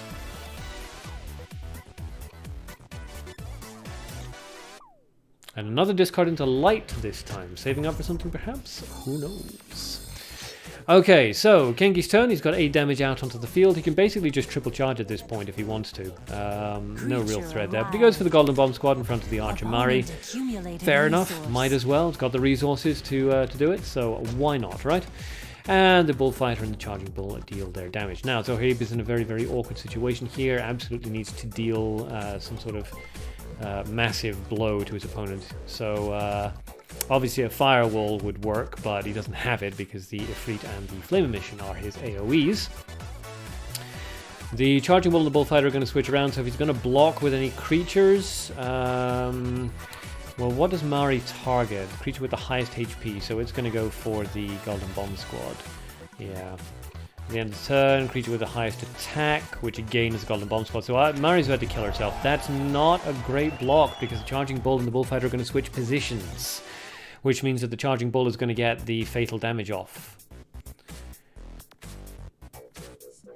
Holy Missile onto the Charging Bull. Okay, that's fine. And I think Zohaib kind of just realized that, because otherwise Xena possibly into the... Well, maybe he's hoping that Xena's going to survive this, although she's not, because she's completely open now to a surprise attack or a hunt. So Xena's about to drop. The Bullfighter is going to get 2 damage off, which isn't much, but obviously at 6, that's still a 3-turn kill. So let's see what Kengi decides to go with. He can't throw out an Arrow of Revenge because he doesn't have Dark or Mana. Out comes a surprise attack. No surprise. Haha, there. And Kengi just charges out twice, no real reason to do anything else. Maintain a resource advantage, and he's got a battlefield control, even if it is only a couple of points of damage out there. Zohaib needs to turn. Evil Bard. Kengi is too skillful. Yes. A lot of skillfulness. Charged resource. Okay, a charge from Zohaib, which goes into gold. Resource. I don't think that's really going to help him much, unfortunately. Another charge, and then a fiery zealot in front of the bullfighter. So, Kengi can kind of more or less ignore that, really. Is he going to go for a double charge and then an action? No, just a triple charge. Interesting choice. You would have thought something aggressive on the far right-hand side just to keep the pressure up onto Zohaib, but he seems to be quite content with going with more defensive route. Maybe he's got a betrayal in his hand and he wants to be able to just snag that fiery zealot over on his side of the field on his turn. Let's find out. Okay, goes for charge. Another charge. And another charge. Not 100% sure why he's not playing any creatures here. He's allowing Zohaib to rebuild an awful lot of resources. Yeah, not 100% sure about Kengi's reasoning there for the triple charge. Doesn't seem like it gives him anything, really. He's already got such a massive lead in terms of resources. He doesn't need to charge at this point. At this point, playing a little bit more aggressively is more likely to give you the guaranteed win. As it is, Zohaib has been allowed to build up a lot of resources now, which can be used to turn the tables, and the bullfighter is dead, which frees up the fiery zealot. Taylor Miss Shelley comes out. Fair enough. But again, thanks to building up all of those resources, Zohaib does actually have the opportunity here to deal with that jumbled zombie and Taylor Miss Shelley. A holy missile into the jumbled zombie, and then a golden bomb squad, or a fiery zealot, or a Nefrit, or basically literally anything in front of the Miss Shelley. There we go, but definitely needs that removal onto the jumbled zombie. Is he running for Holy Missile? He is. There's no real reason why not to use it. No, it goes for the surprise attack instead. Maybe the Holy Missile's in the grave. Can't tell at the moment because it's all masked. Command Hunting comes out. That's countered with a spell. Countered with a counter spell, I should say. Kengi revives from the grave. And captures. Good. See, I'm not 100% sure why he didn't just do that to begin with. But sure, there we go. Fene survives, because of course Fene survives for a 20% ability. It activates a hell of a lot more than 20% of the time. Why? Cries Genki. But there's not a hell of a lot Zohaib can do here. I don't think he has the resources to cast any kind of 17 damage removal spell, so we may just be going for the triple charge. Yeah, just for the triple charge. Now, if Fene's ability activates again, then Zohaib will be in a bit of a better situation. But let's find out. So Bullfighter comes out, that summons the Charging Bull. Will this land the finishing blow? It does. Down goes Zohaib. Well played to Zohaib, and congratulations to Kengi for the victory. That went on a lot longer than it really should have, I have to say. Alright, Kengi versus Evil Bard. Quickly, because we've also got Whippy versus Sabrosona.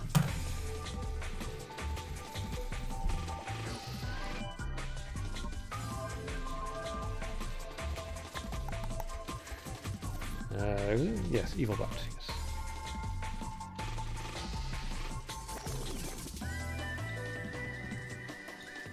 Okay, wait for Kengi to come back out through the transition after the victory. There we go, good. Alright, so Kengi, when you're ready, fight Evil Bard. Then after that it'll be Whippy versus Sabrosan. Lich, Gumiho time soon. Why, you feeling lucky, or are you just going to spend $60? So much money. Oof.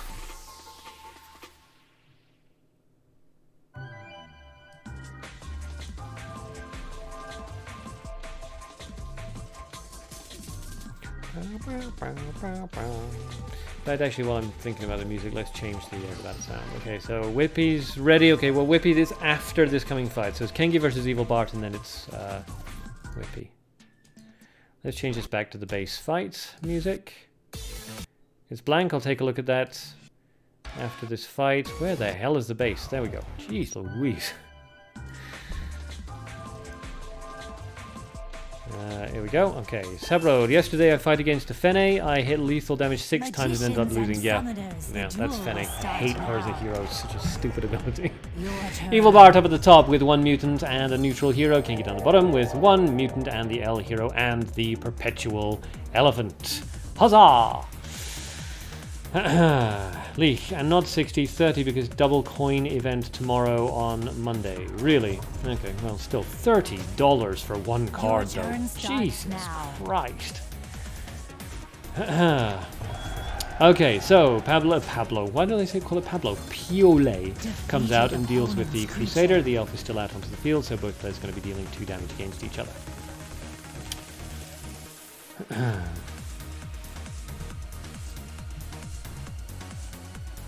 So let's see, Evil Bard's turn could remove the elephant with a surprise attack, or could just take the damage and charge up.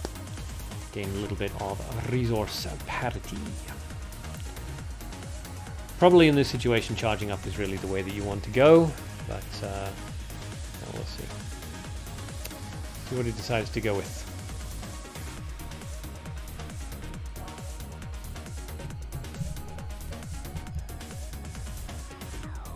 Thinking. Leek, I'm not poor, so I don't care if it's once. It's not a question of whether or not you're rich or poor. It's a question of perceived market value. $30 for 1 single card that is good, but not, you know, meta-defining, is a ridiculous price. It's just stupid. I mean, think of all the other things you could buy for $30. I mean, you could have a really nice meal with you and your girlfriend for $30. You could get an excellent video game that would last you like 20 hours for $30. It's a ridiculous price, and that's $30 when they're having this special bargain on. Normally it would be $60. That is ridiculous. Who spends $60 on a card? Nexon is out of their goddamn minds. Their economy system is so messed up. But they're really leaning into the whales, you know, people who pay thousands of dollars just to get ahead in a card game. Ooh, bad thing there, I think, with Evil Bard. That's not good. Even at -1, you really don't want to be throwing that out, and not a great resource trade. Not a great resource trade. It's not 1 card, it's Gumiho plus 33 packs. And what the hell do you think you're going to get in the 33 packs, alright? Especially for somebody who already has basically all of the cards in the game. You're getting shit.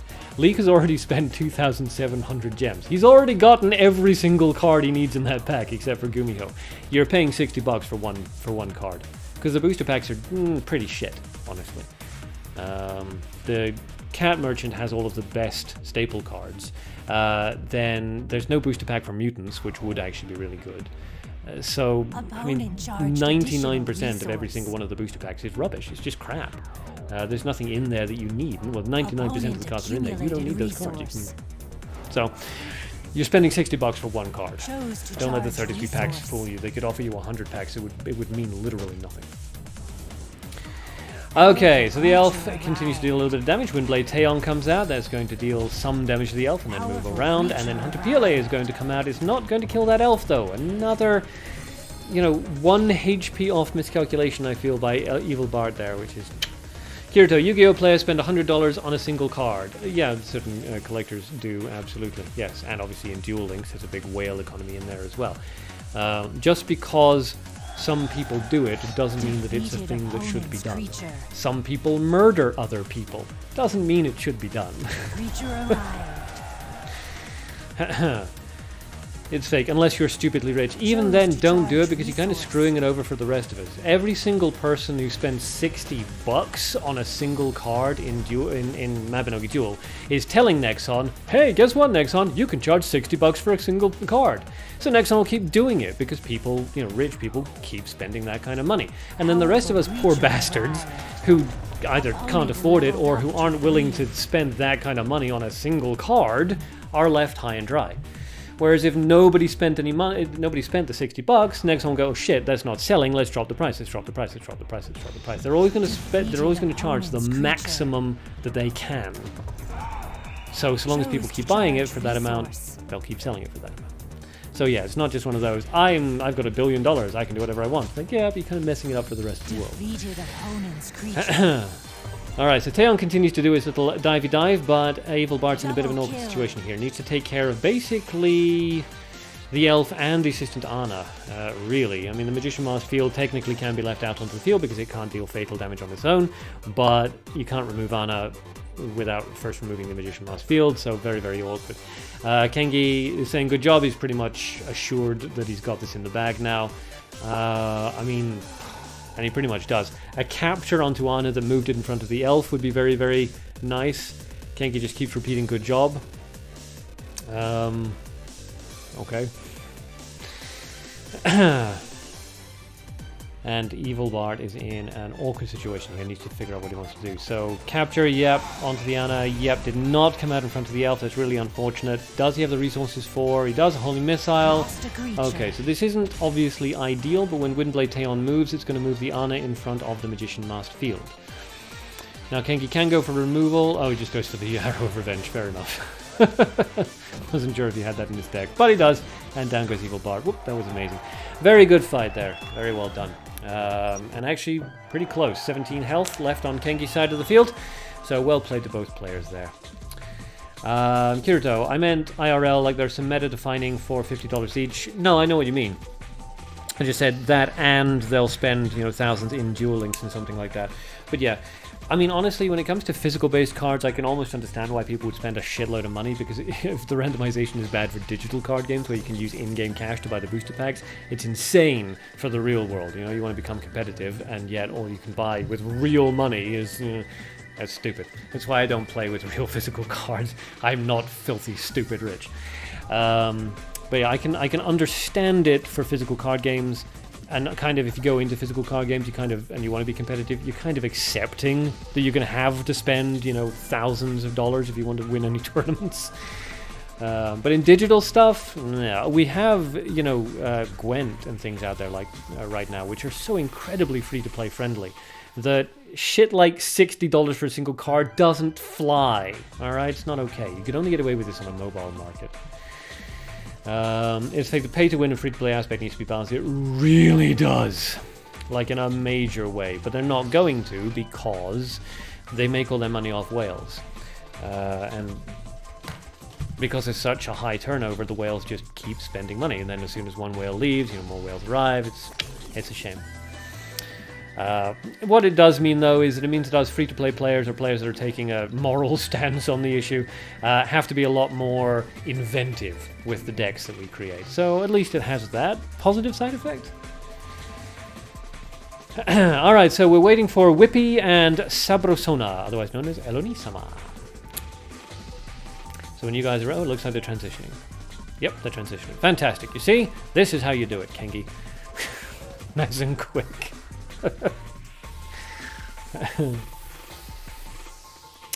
Evil Bard, you're just too good. Kengi, trust yourself. You are awesome. Excellent. That's what we like to see. Some good sportsman-like shaking hands over the tennis net. Eloni-sama up at the top with no mutants. Whippy down at the bottom with... Jesus Christ. 8 mutants? Wow. Okay. This is going to be weird. Out comes the suspicious... 8 mutants. Out comes the suspicious... I'm just going to keep repeating that just randomly throughout. 8 mutants. Suspicious Peddler comes out on Whippy's side of the field, and it's Eloni-sama's turn to answer. So, obviously, like a Holy Missile would take care of it, but you're sacrificing both the Holy Missile and the card, the spell card that the Suspicious Peddler forces you to discard. So, not a bad resource trade there by Whippy. It was even in terms of resources, but it's added grave cost to another one of Eloni-sama's spells. Both players switching across onto a defensive footing and charging up. Whippy decides to charge up rather than play any creature. Normally when your opponent's about to level up before you are, you can play a creature down in order to ensure that you get some damage off. But Whippy's going... Leak, only 8? Yeah. What is this lightweight mutant stuff? We demand all 12 cards be mutants. There's one of the mutants now. A light elf at level 2. and a second action charge. Surprise attack comes out, takes care of the elf, and a second action charge from Elonisama. So Elonisama playing a very, very defensive game here, just working on controlling the battlefield as best as possible. Whippy playing a combination of sort of defensive and then the occasional probing into his opponent's defenses. Looks like both players are going to get up to level 3 before anybody plays anything with an awful lot of pressure. So let's find out. Cordero, what did I miss? You missed a fight, I think, between Kengi and Evil Bart, and the very beginning of this fight between Whippy and Elonisama. So another Suspicious Peddler comes out, Fiery Zealot comes out in front of that. So that's going to be a good counter there. Suspicious Peddler, of course, only removes a card into the grave. Oh, that's interesting. Lusalka. Out comes the Abandon Hope, which activates the Lusalka's ability, which grabs the Fiery Zealot. Okay, interesting, interesting. At least the buffering happens pretty often now. Yes. Try refreshing the page. If that doesn't help, then I'll take. I'm over the weekend. I'm going to be completely redesigning my my stream settings. So we'll see. Holy Spear comes out. It's a very interesting counter there by Elonisama, taking care of the Lusalka, the Peddler, and the Fiery Zealot. Peddler's ability, of course, activating, throwing another card into the grave, leaving Elonisama with just 5 cards into her hand. Magician Masterfield comes out to apply some pressure onto Whippy, force a reaction rather than action, and I assume a charge for the third action to regain a little bit of resource parity. No, a revive, which is very, very interesting. Okay. No creature Cowpesh, why I can't see my match? Oh. I have no idea. Okay, Whippy's turn. Thinking. Leak, it got better for the moment. Okay, good. Yeah. I mean, it may be the mast issue, the thing that's occasionally shutting me down. Alright, interesting. A removal onto Anna as a temporary paralyzed. Hurt Birkin is now following. Thank you, Hurt Birkin. I appreciate it. Leaked and refreshed though. Yeah, it may be a mast issue, it may be a bitrate issue, it may be any number of things. I'll be taking a look at it over the weekend and completely rejiggering my settings. It may result in a lower resolution. We'll see. Okay, so it was a basically a delaying play onto that Anna, just to prevent her from dealing too much damage, because that would have been dangerous at Whippy's low HP level. Cowboys, you want to see the commentary? Well, all of this is archived, so you can, once the thing's put up onto YouTube and it's processed properly, you can watch the archive of your... Charged additional resource. Evil Bar's just refreshed and it works, so that's good. Whippy plays a light elf. A little bit off center. Elonisama charges up again, goes into darkness both times. It's a little bit unfortunate. She's probably hoping that it goes more into light. Let's see what she decides to do though against this elf. Definitely dominating in terms of resources. Okay, goes for the betrayal into the elf. No creature left on your battlefield. Okay, Calv's gonna try to. Okay, give me 1 second. I gotta let the dog out. Mikey, can you feed him? Okay, I'm back. Alright, fortunately nothing's happened. Oh, a Lady Share +1 is a block in front of the elf. Okay, so she's gonna die to that, and the elf is gonna come back onto Whippy's side. So Whippy's playing a very, very defensive game, doesn't want to take any damage whatsoever, which is understandable with 8 mutants to the start. Chief Guard of Tanor comes out on Elonisama's side, so that's gonna kill Lady Share and keep the elf on Elonisama's side. Evil Bard, is Gumiho coming? Opponent chose to charge resource. So the elf does that, tries to go back. The assistant guard, chief guard rather, of Tanor drags the elf right back onto Elonisama's side of the field and keeps it there permanently. Out comes the Lusalka and the Mana Magic Sensing Bomb +1, which drags the elf onto Whippy's side of the field. Interesting use of Lusalka there. She used to be very, very powerful, and then she became useless, and then she became more powerful again. But yes, we'll just to show everybody what this is. Nope, not working, says Cowboy. Well, just wait for the archived thing to be uploaded. You'll be able to watch the entire live stream tomorrow.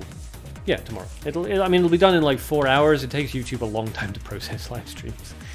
But yeah, it'll be done in a few hours, so you can watch your thing and see the commentary tomorrow. I assume you'll be asleep in a few hours. Eleni-sama's side of the field. So that's 16 damage on Whippy's side, which is tricky. And Eleni-sama can't really fire off any spells. Okay, so Angel Cassiel comes out, going to grab the Lusalka, which is quite interesting. Puts it in front of the elf, which is a perfect positioning, really, for Eleni-sama. Couldn't be better. Cowbash, Lusalka has always been powerful if you run many mutant cards. She hasn't always been powerful. She started out crap, then she became insanely good, and then she became crap again, and then she became pretty darn good. So here, we've got to go. See ya. Good luck. Thank you. Thanks for stopping by the stream. Hopefully I'll see you on Monday.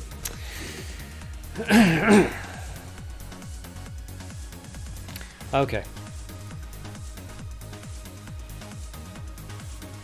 Alright, so Whippy decides to revive from the grave. That's 10 damage fireball coming out onto the Lusalka, which is an interesting choice. And a hunt onto the Castiel. Yep, okay. Alright, that leaves Elf on the board. You can't deal any damage, of course, that turn. And Masked Field comes out on Eleni-sama's side. The Anad appears not in front of the Elf, which is a bit unfortunate. In front of the Elf would probably have been the best option, best placement there. But that's okay. At least this provides a double dose of aggressive positioning for Whippy to deal with. So a discard into Darkness from Whippy. What are we about to see? Dark Capture comes out and grabs the Anna. Interesting choice. Is he going to kill his own Anna so that it will transform back to normal and get an attack value? Nope, goes for the Magician Masked Field. So, a couple of 0 attack creatures on the field, but the elf does have 8 damage, and that is, of course, going to add up a lot. One more hit from the elf, and Eleni-sama is going to be down the same amount of HP as Whippy. Eleni-sama, of course, really leading the pack in terms of resources, but completely locked out of using spells thanks to that magic sensing bomb.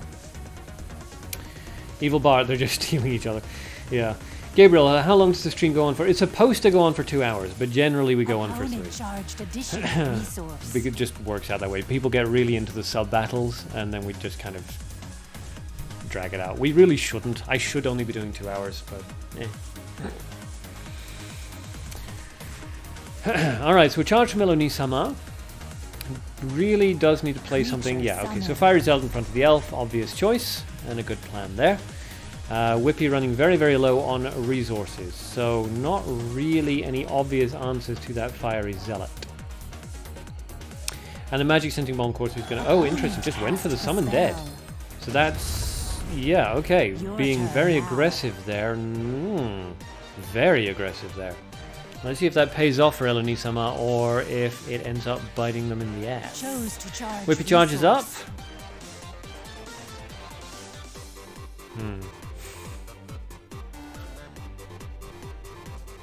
You should give up the dream of 2-hour streams. And it rhymes. Charged additional resource. I'm trying to stick to it, just but it's not working. Okay, Eleni-sama can win this if she uses a flame emission on the elf. Chose to charge resource. Dark Fireball. Okay, so back after that. Okay, went for the triple charge and the double kill onto the creatures. Whippy's in a bit of an awkward situation here. Is he just going to do the triple charge and let Eleni-sama get the victory? Or yes, okay, going for the sportsmanlike triple charge, and Eleni-sama lands the finishing blow. So congratulations to Eleni-sama for the victory. Well played there, and well played to Whippy as well, making use of Lusalka, a card that we just have not seen in a very long time. Very cool fight. Very cool fight. Okay, alright, and that was Whippy. Whoops, versus Sabrosona, and that takes us up to basically exactly 3-hour live stream. So, haha, an hour past when we should have been stopping. Never mind. Okay, so we will wrap the live stream up there. I am going to leave a link to the Discord in the chat. Okay, right, good. So if anybody is interested in getting involved, just chatting, finding out about advanced warning as live streams, finding out about any sort of secret live streams that I may just do on the spur of the moment, wants to vote for anything, wants to get involved in Mabinogi Duel tournaments or Duel of Summoners tournaments, anything like that, jump into the Discord channel and get involved. It's a lot of fun, I promise.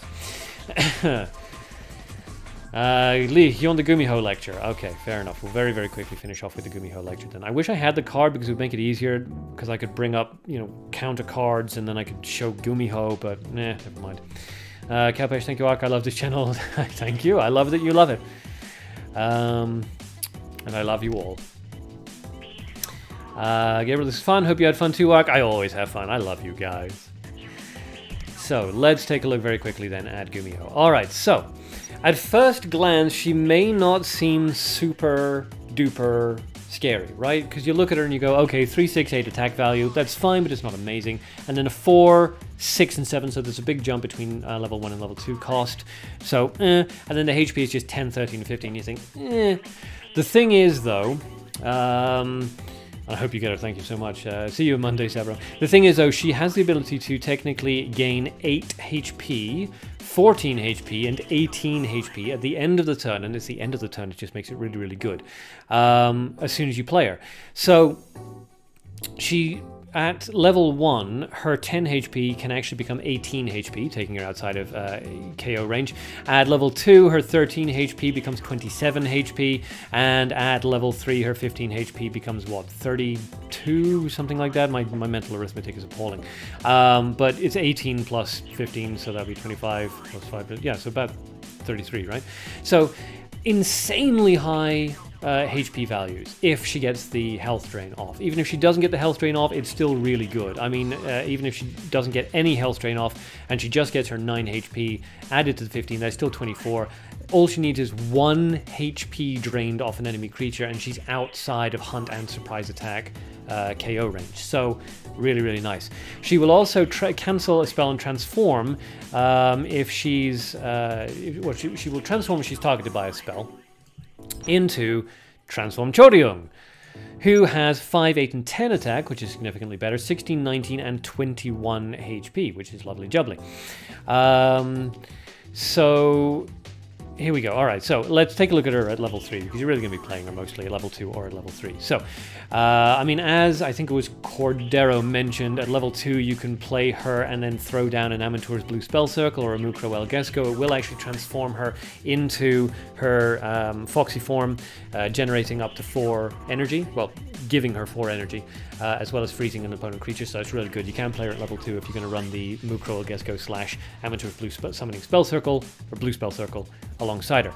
So she's really good in that regard. You can get her, I mean, even at level 1 you could technically, but you're not going to be able to afford her at level 1. So at level 2 she can still be played if you're running the those 2 spells that I mentioned. At level 3 she's just solid. You don't need to do anything. So let's take a look at level 3. Has 3 energy, deals damage equal to energy to the nearest opponent creature and the enemy hero, which is just mwah, and plus 2 energy at the end of the turn. When targeted by a spell, consumes 3 energy to cancel the spell. So she'll continue to generate energy at the end of every turn. That energy will attack an opponent creature and an opponent hero. She counteracts in her base form. She actually quite likes being targeted by spells because it transforms her into that. And in her transformed form, she'll just counter any targeted spells. So, really, really powerful creature. Goes past HP breakpoints, counteracts spells, deals damage directly to the enemy hero, transformative, so she can be coupled next to Nereva. Just really, really, really nice cards. So, counters to Gumiho. So, the standard counters to Gumiho are actually the exact same counters as Jane. When I said that Gumiho was basically Jane in her heyday, I wasn't kidding. She works in almost the exact same way.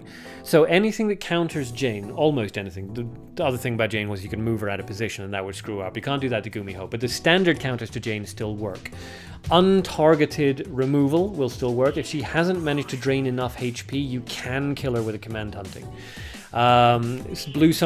Amantur's Spell Circle and Mukro El Gesco, those will obviously counter her. Any transformative trap, like Cocoon Trap and things like that, if played correctly, can snag her, because that ability will activate before her ability activates, because it snags her before she's played onto the field. Let's see. It's fake. Whenever I create a good deck with a decent synergy, all of my battles are about an hour long. There really needs to be some sort of a time limit. Yeah, well then people will be complaining that they were going to win because they played for the long term. But then, so yeah, grave traps that transform will work on Gumiho because they should activate before her ability kicks in. Untargeted removal if her HP is not high enough, if she hasn't drained enough HP. Untargeted transformative spells like the Blue Spell Circle and Mukro Algesco, those will counteract her as well. Removal spells that don't deal damage, like Holy Spear, the ones that simply just kill, that'll kill Gumiho. Lilith, of course, will kill Gumiho. Lilith kills everything. Paralyzer Elurin, she can kill Gumiho because you play her in front of Gumiho and she will paralyze and then immediately just destroy her. So these are all decent counters to her. All of these counters are cards that are good to have in your decks. There's no real downside to them. Oh, and the last one, of course, is Summoner Prowse. I keep forgetting him because he just seems so obvious. But Summoner Prowse can immediately deal with Gumiho because she transforms, she gets energy, you throw down Summoner Prowse, and hey, she's dead. Command Hunting is a good counter, says Nix. As I mentioned, Command Hunting can be a good counter, but if she manages to get all of her health drain at level 3, Command Hunting doesn't counter Gumiho. She actually survives Command Hunting. So Command Hunting works if she hasn't got enough health drained off the opponent. But yes, if her HP, if she didn't drain enough, then Command Hunting will work. But she might drain enough, so it's not always a guaranteed counter. In her transformed form, of course, Command Hunting will always kill her. But in her standard form, maybe not. So you may be in a situation where you have to wait for her to transform, which is awkward because then you're kind of gonna take some damage from her. So it's tricky. It's tricky. But general rule, Amantur's Blue Spell Circle / Mukro Algesco plus a Piole, lovely. That's a perfect counter to Gumiho. Leech or just have specifically Command Hunting +1. You could do, but if you were going to put a Command Hunting +1 in there, you'll be doing it just for Gumiho. If you're going to be doing that, don't use Command Hunting +1, use Hero's Command. What else? Evil Bar. What about the spell card that when is cancelled, creature becomes yours? Yes. Devil's Lie. Devil's Lie would work. Yep, Devil's Lie would be an excellent use. Devil's Lie is very, very situational, so I wouldn't advise putting it into just any old deck that you happen to be running, but if you know that your opponent is running Gumiho and you have a dedicated counter deck, then put Devil's Lie into the dedicated counter deck, because yeah, that's a very nice one as well. Yeah. Okay, so that's basically it. Gumiho is very, very dangerous, and you need to answer her immediately. But yeah, she's not too difficult to answer. Next talk, a Hero Command direct counter. Yeah, as I mentioned, Hero's Command is better than Command Hunting +1. Yep. Because Gumiho cannot generate enough HP to survive a Hero Command if you throw the Hero Command onto a creature that has 8 HP. I think 7 HP would also... 7 attack, rather. I think 7 attack is probably the lowest. 5, 7... Yeah, 7 attack would probably be the lowest creature you could throw it on and guarantee a kill onto Gumiho. Leech, nice how they're obtainable at the same time. Yes, so yeah, I mean, Gumiho is available, and her big thing kind of is HP and direct spell cancelling, and Hero's Command counters both of those things. So yeah, it's cool that they're being released at the same time. You have a fairly good chance of being able to pick up Hero's Command, so it's not too bad. Evil Bard, is this card going soon? No, it literally just came out yesterday. So you have until April 18th, I want to say, but I could be wrong on that. Well, it's 5... Oh, no, okay. Yeah, no, you have a week, basically, to do it. So you have 5 days and 11 hours until it goes, but I don't know if Gumiho herself will go in 5 days. She might stay in something else might be put in, but yeah, assume that you have about a week. Is this a one-time thing? They do tend to cycle back through. Like, Lufencia's been around, she's been cycled in and out a couple of times, and she's EXT. Hero's Command, as far as I'm aware, Hero's Command and Gumiho are new, but I don't know for sure because I haven't been playing for a year. Okay, so I hope that helps. If you get Hero's Command, don't be too bummed that you missed out on Gumiho. Gumiho would be a better character to get, but at least you know that you've got a counter to Gumiho. Apart from that, Piolet and the Blue Spell Circle / Mukurol Gesko are always a really good counter to these kind of cards. Pardon me. I mean, you can literally put Piolet down in front of Gumiho, then cast the blue spell circle onto Piolet, and there she goes, bye-bye. Sabro, I think people are going to play Gumiho with Nerva to counter non-target spell, and I'm going to be having a good time with my beloved Summon Dead. Yeah, that's obviously going to be, yeah, a big one. Again, because Gumiho is very, very similar to Jane in her heyday, you're going to see a lot of the old combinations. So you're going to be seeing, I guarantee, you're going to be seeing Gumiho, Nerva, Dark Orperia -1. I guarantee that is a combination you're going to be seeing a lot of in the next few days. But again, I mean, as Sabro says, Summon Dead is great. Devil's Lie, as was mentioned earlier, is an excellent counter. It's all fantastic. Whippy, maybe 416, Hero's Command until May. Yeah, could be. I don't know for sure when they're cycling these things in and out. Leek, is Lufencia good? I'm not sure. No. Unfortunately not. The problem with Lufencia is that you can't really control what she's going to be doing. Her ability is weird as well, you know, it's a bit, she's very expensive, she doesn't survive HP break points, and her Lufencia in Despair is useless. Just terrible. 0 attack at every level. Doesn't meet HP break points, and blah blah blah. So, no, Lufencia is no good at all. Paralyzer Allurin is... you don't want to go for the -1. You really don't want to go for the -1. But the light Paralyzer Allurin is fine, and the standard nature Paralyzer Allurin are very good. Again, they can be used to counter Gumiho as well if you want. Leech, I have a Dark Orperia -1. Ha ha ha. Yeah. It's not going to be the best possible combination in the world, but it's definitely going to be one that you're going to see a lot, because it was very, very common with Jane when she was in her heyday. So yeah, you're going to see it. You just are. And it's going to be annoying. But that's why, you know, most of us run L Hero, so we can counter Orperia shenanigans and things like that. So it goes. Okay, anyway, I hope that helped everybody out. We are now way past our you know, supposed finish time, so we'll end it there. So, as always, if you want to stop by the Discord, we'd always love to see more people in there, engaging in talks, trades, and deck building ideas, and all that sort of thing, so that's a lot of fun. Failing that, I'll see everybody on Monday for another Mabinogi Duel live stream. Sabro, I like Lufencia, I ship her with Revio. Yeah. Don't get too into the story, that's all I'll say. What was I saying? Yeah, so Discord, a lot of fun. Mabinogi Duel live stream next Monday, 1 p.m. UTC, so the same time as today, but earlier than it has been in previous weeks. And we will try to keep it to 2 hours. Let's see if we can actually get that going. So thank you to everybody who stopped by for the live stream. I really appreciate it. I love you all. And a special thank you, as always, to everyone who got involved in the sub battles. An extra special thank you to Sabrosona for passing out more gem gifts to people who got involved in battles. Yay! Evil Bar, what if you combined them too? What, Lufencia and Remiel? You kept something that was doubly useless.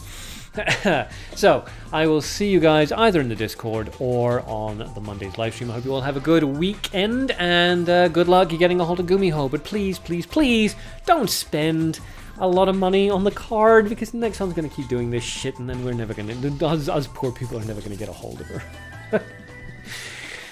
But hey, at the end of the day, I suppose, you know, do what makes you happy, right? So, goodbye from me, goodbye from Samurai Quack. I'll see you peeps around. Have fun.